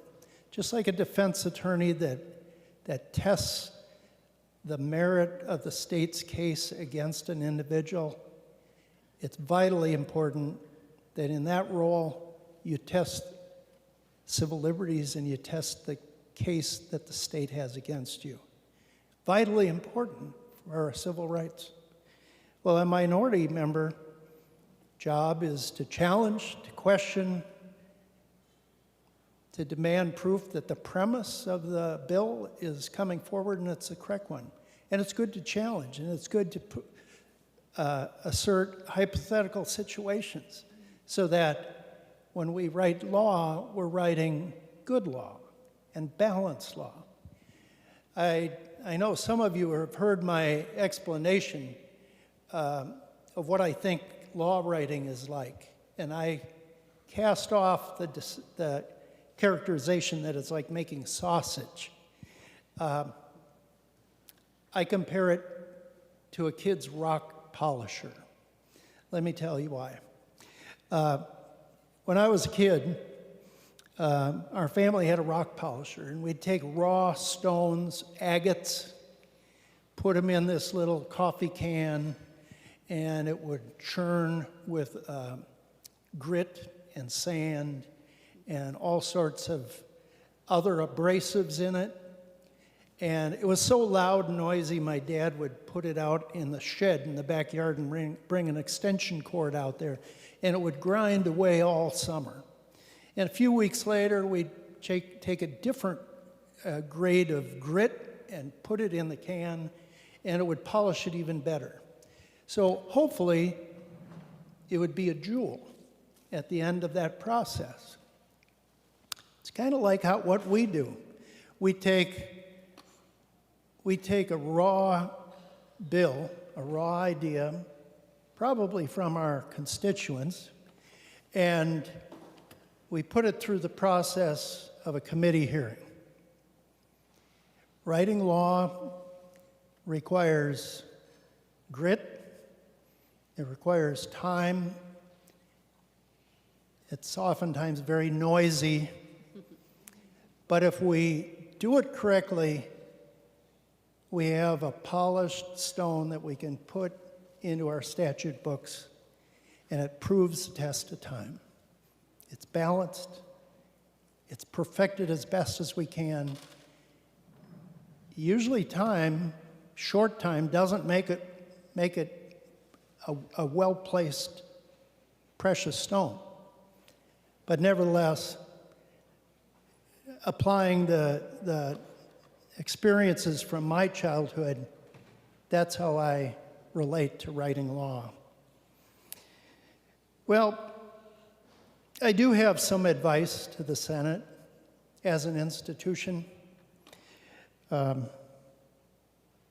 hope you'll be patient with me because I have some words to say that I've been here over these 38 years that I think need to be said. I think we're losing our relational skills with one another. I don't know if we need social events to bring us together on neutral ground, but we need something because we're now coming together as two warring tribes every 6 months. And we plow into each other, and we don't always have the best personal relationships with one another. You know, over 38 years, I've had numerous opponents, and almost every one of them, I'm on a good, friendly, social relationship with nearly all of them. And I enjoy that. And it's something that I think we're losing. And I think there's some causes.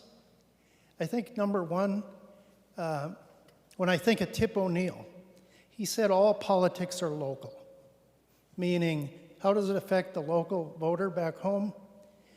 But I think it's changed. I think lately, and call it big news, call it blogs, call it whatever, we're influenced in a different way. All politics have become national. And whatever happens in Washington, we get blamed for it. We're held accountable to something that someone else has said in Congress or a president. And I think we can improve the institution by building closer relationships, working together, not shutting a door to one another at the very beginning of a conversation,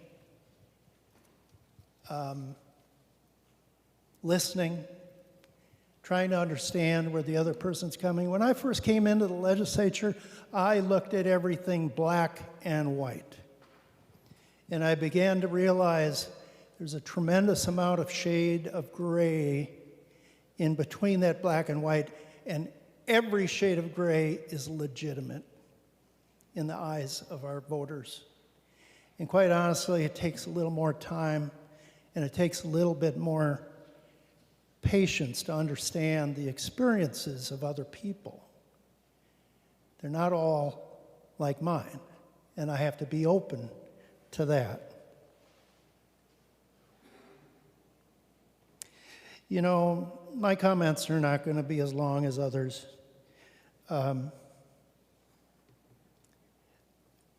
I think there's another thing that has to be said. We all know how continual, emotionally charged rhetoric can have very, very tragic results. We've experienced personal loss in Minnesota in this bigger institution that we call the legislature. Loud, bombastic tones in this chamber distracts from our message. No one wants to listen to a loud, gonging voice continually for hours. I always inform my minority caucus, the only tool you really have is message. And if you distract from the message by other stimulus, you lose the argument. Just as simple as that. So we all have to refine ourselves. Now, I need to lighten up. This is getting way too somber. But I don't want to be a killjoy here. because my admonition is over. I've had a tremendous life here in the legislature. 38 years, I never thought I would ever be here that long. I thought, at 10-year mark, I was running against Kiffmeyer for the Republican endorsement for Secretary of State. She won. And who's laughing over there? And just like every political rival, we're very good friends. And I'm very grateful for these years. This is really, way back to those Huntley Brinkley shows, this is what I've always wanted to do as a little boy. That bucket list check mark is already on, and I'm very grateful for the experience to be here in this chamber with people like you. Minnesota has tremendous asset, tremendous resources. We're blessed with a diversity of economic power. And unlike other states oftentimes only have agriculture or tourism. We have it all, and we've had it historically for many years. We had the mining, the lumber, the agriculture, the manufacturing, and it's vitally important if we want to keep our prosperity. We need to help those industries. And those are things that we'll trust in your hands in the future. A few years ago, I had a heart attack. I've got 2 stents in me now. And within about 36 hours, I was back off the ER in this room voting. And it was Republicans had a 1-vote majority.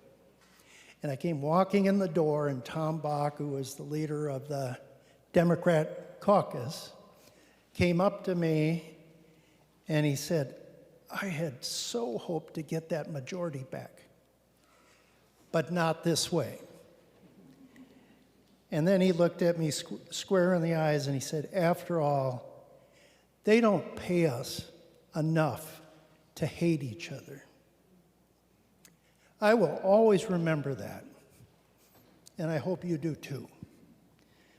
There was a wisdom about Tom Bach that I greatly appreciated.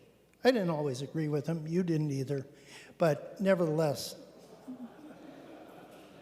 boy, did I hit a nerve there. Well, there's 3 individuals that I really want to pull out here in the room, colleagues of ours. Ron Latz. You and I have tag teamed back and forth over the chairmanship of the Judiciary Committee. I wanted everyone to know, and I've said it before, Ron Latz has made me a better legislator. Ron is very intelligent. Ron has a great grasp on the law, something I don't have. I'm not an attorney.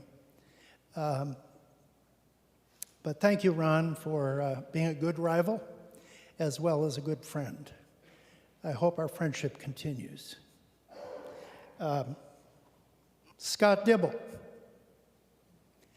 You and I had a rocky start at the beginning. And over the years, I think we've grown to better understand each other.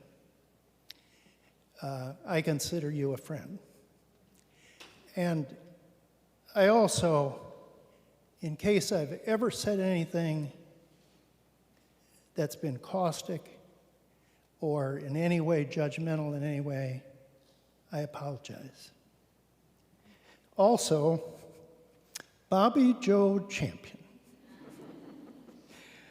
Bobby and I have a lot of fun together as we pass each other in hallways, and it's always been respectful and it's always been fun, and I'm looking forward to having some coffee hours with you in your favorite coffee spot in my district. And so I'm looking forward to those things. As I said before, I'm very grateful for this experience. I've got to ultimately thank the people back home. I've represented over the years quite a few communities: Maple Grove, Plymouth, Medina, Loretto, Maple Plain, Hamel, Independence, Greenfield, Corcoran, Rogers, Osseo, and Dayton, all metropolitan communities. And those communities have changed and are continuing to change in such a rapid form. And I've been sprinting to keep up with them over 38 years. You know, I was a kid that was born in South Dakota. My dad was a commercial artist, and Mom stayed at home. And during that time, we eventually moved to the Twin Cities. I think my brother and I, who's up in the audience, I think we thought we died and went to heaven when we moved to Minnesota. We had the Twins, the Vikings. Where we came from, we didn't have professional sports. And we could drive about 10, 15 minutes on a bike, and we could dip a fishing line anywhere in the area close to Crystal, Minnesota, where I was raised as a boy. This job is a privilege, but it's not the pinnacle of my life. I left the best for last. My wife Lori is in the audience, and my daughter is with her. My two boys, Jordan and Nathan, could not be here today. They've put up with us put up with me running for office for now 40 years in a row. It's been a great experience for me, but sometimes it's not so much with families, as we all know. We who run in office develop a pretty thick hide. We can handle criticism in almost any venue, even if it's a room full of people that are visiting a town hall meeting and throwing barbs at us and questions. I get excited about that in a good way, and others don't like it that much. And so spouses especially, they absorb the hits. They don't deflect the hits. And so as I give you advice, reinforce the people back home. They need it. They need it more than we do. We kind of slough it off. We drive back to our homes, and we think everything's okay, another day at work. But they hear the news, they get the phone calls at home, they sometimes see our internet, and they absorb it. We've got to be conscious of that. Lori, thank you. Thank you for letting me do what I love to do. Callie is also my daughter there next to her, and she's one of my primary campaign workers and protector. And thank you, Callie, for being involved in my little political life. You know, when Lori and I were first starting out, we got endorsed on a Monday, and we got married that following Saturday. It's been a great life. I got the best of both worlds. But being married for 38 years that directly overlap 38 years in public life can be challenging. So remember to keep the people back home close.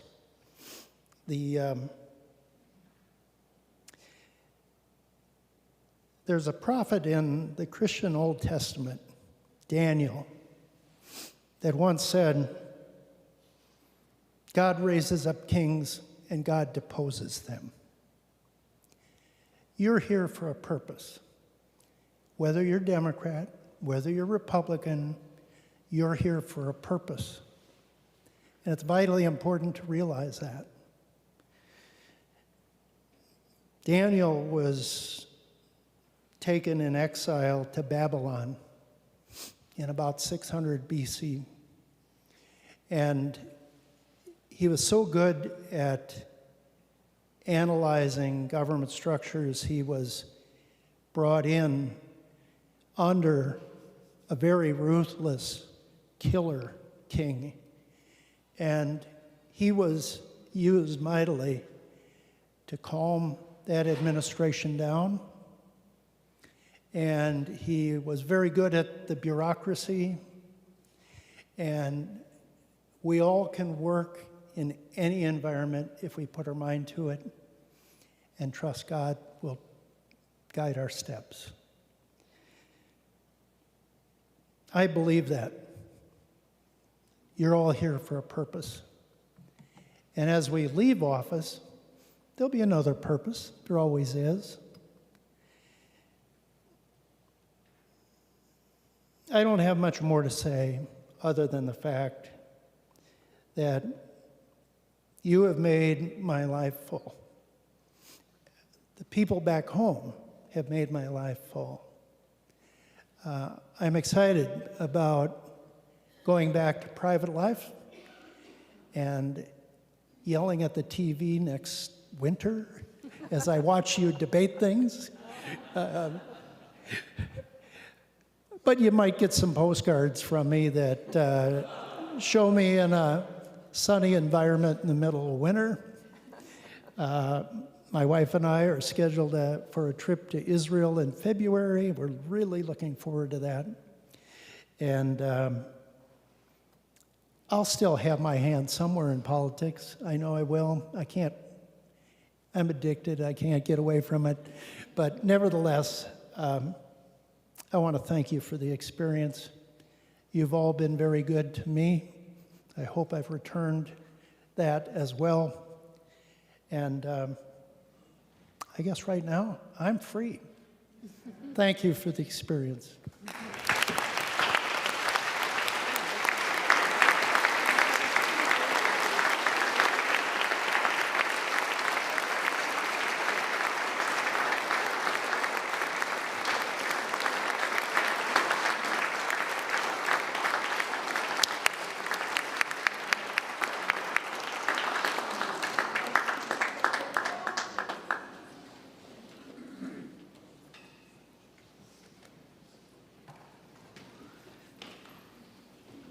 All right. Members and family and friends, our next speaker is none other than Senator Pappas.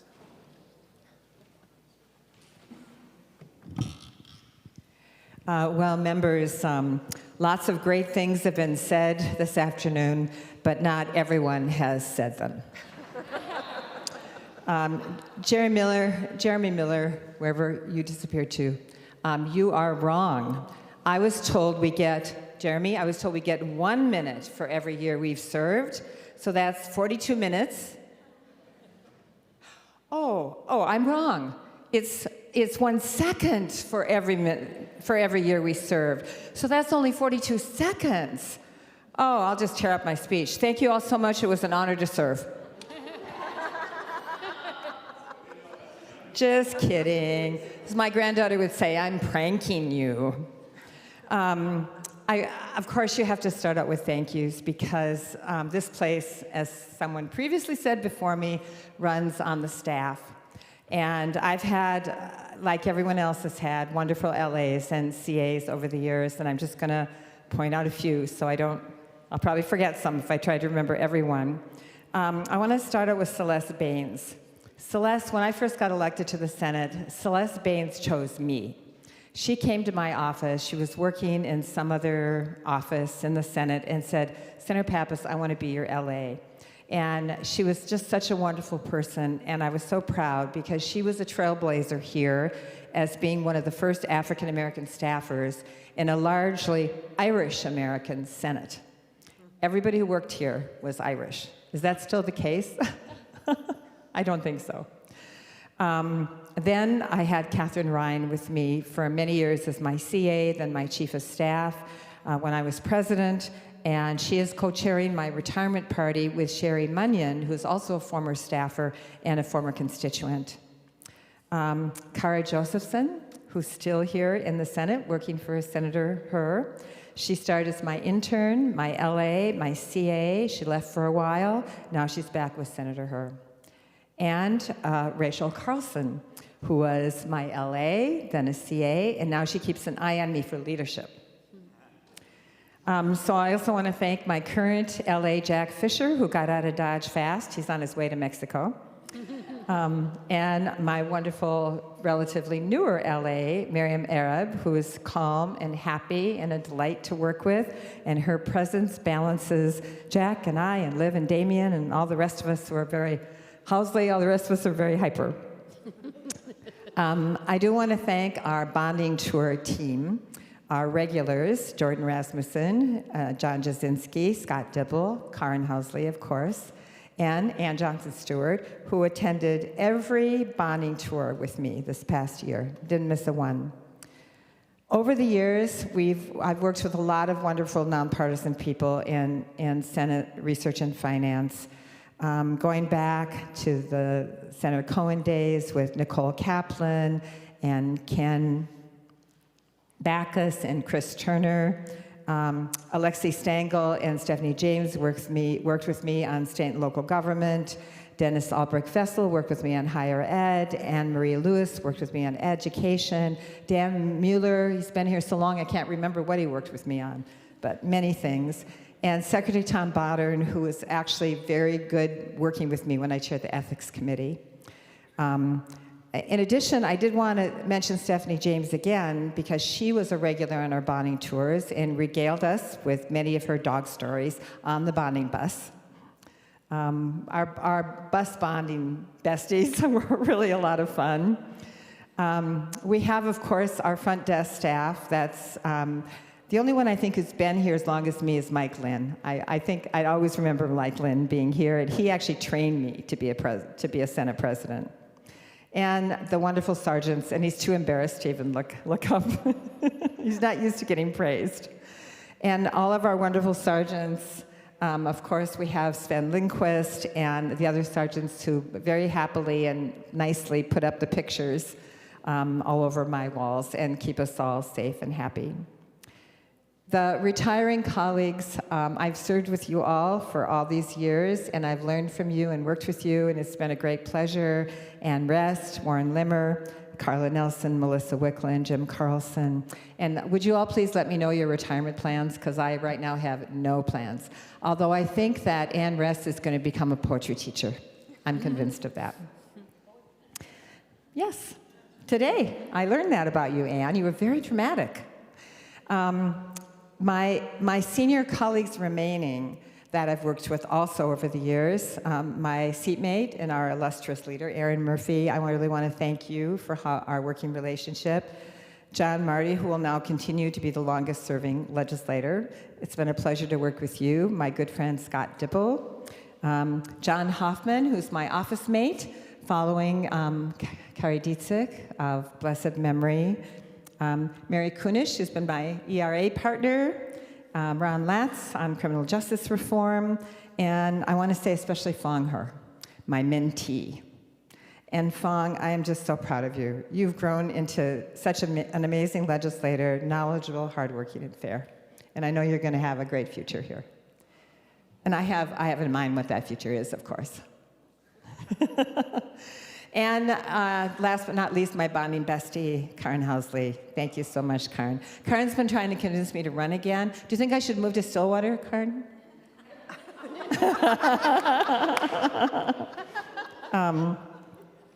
And I do have to say how impressed I am and how proud I am of now the not-so-newbies who realized very quickly that they're here to govern, they're here to work with their colleagues to make laws, and they made a lot of them, to improve the lives of all Minnesotans. You've done a great job, and I know you'll all have a great future here.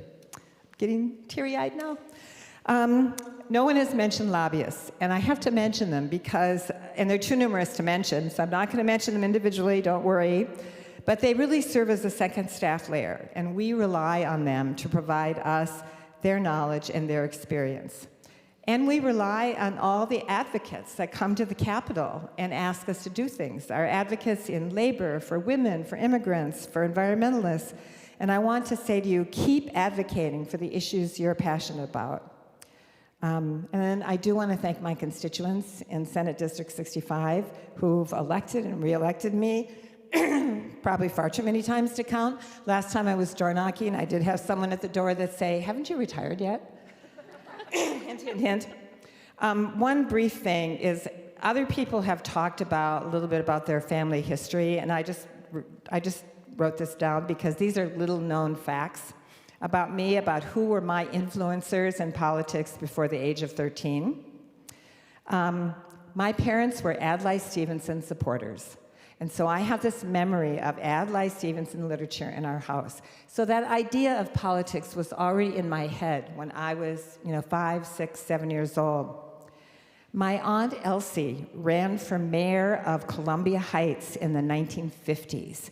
She proved that women could be leaders. And then, Cwodzinski is going to love this, I certainly was inspired by John F. Kennedy. Ask not what your country can do for you, but what you can do for your country. And I think we don't think about that enough. We're always about, what do I want from me, and not enough about what I have to give. And of course, all of you are here with us because you understand that we're really here to serve the people. So now I'm switching to something that won't make me cry. You may have noticed that I've been throwing out like bits of wisdom the last couple weeks, so I'm going to end with some bits of wisdom. Advice for the future. After 42 years, it's so hard to leave that I have to leave you with advice. First of all, you need to modernize the Constitution. It's no longer the governor, he. We have done that with the statutes. We need to do that with the Constitution. Look who's running for governor. More transparency, more transparency, more transparency. It requires leaders to give us early targets, to coordinate with the other bodies, so there is time to pass omnibus and other significant bills and have open conference committees. We really need to get back to that system. Actually, I will say, in the old days, I actually served on a bonding conference committee. And I'm as guilty as anyone else that it's so hard to have open conference committees. You're not going to like this, some of you, and some of you are going to love this, a full-time legislature. Like other states our size, like Wisconsin, governing has gotten too complex. We aren't able to provide the oversight we should, even if there were long breaks and shorter sessions.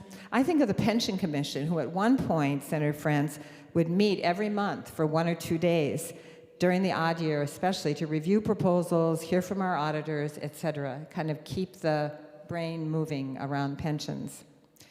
And then, of course, we need yearly bonding bills, with a larger bill during the traditional bonding year, the even year, and an asset preservation focused bill during the odd year, much like we did this year and last. And I'm very, very proud of that. We need to get into that system, because we have such a huge backlog of deferred maintenance of state-owned property. It's in the billions. And, we take care of our homes. This is our home. We should be taking care of things that we own in the state. And finally, my good friend Warren Limmer, civility. The Senate has a proud history with strong traditions. Some we've modernized, like allowing water and sleeping babies, and some important to keep. I agree, proper dress, speaking through the president, addressing each other more formally and respectfully. And really, there is a problem with mics on that right side of the room that makes it sound like everyone is shouting. You guys have to realize that. Finally, this is such a beautiful building. We spent so much money on it. Please take care of it. Don't let it fall into disrepair like we did in the past. And please take care of our democracy. And I just want to say that I love you all, and I'll miss you all. Thank you.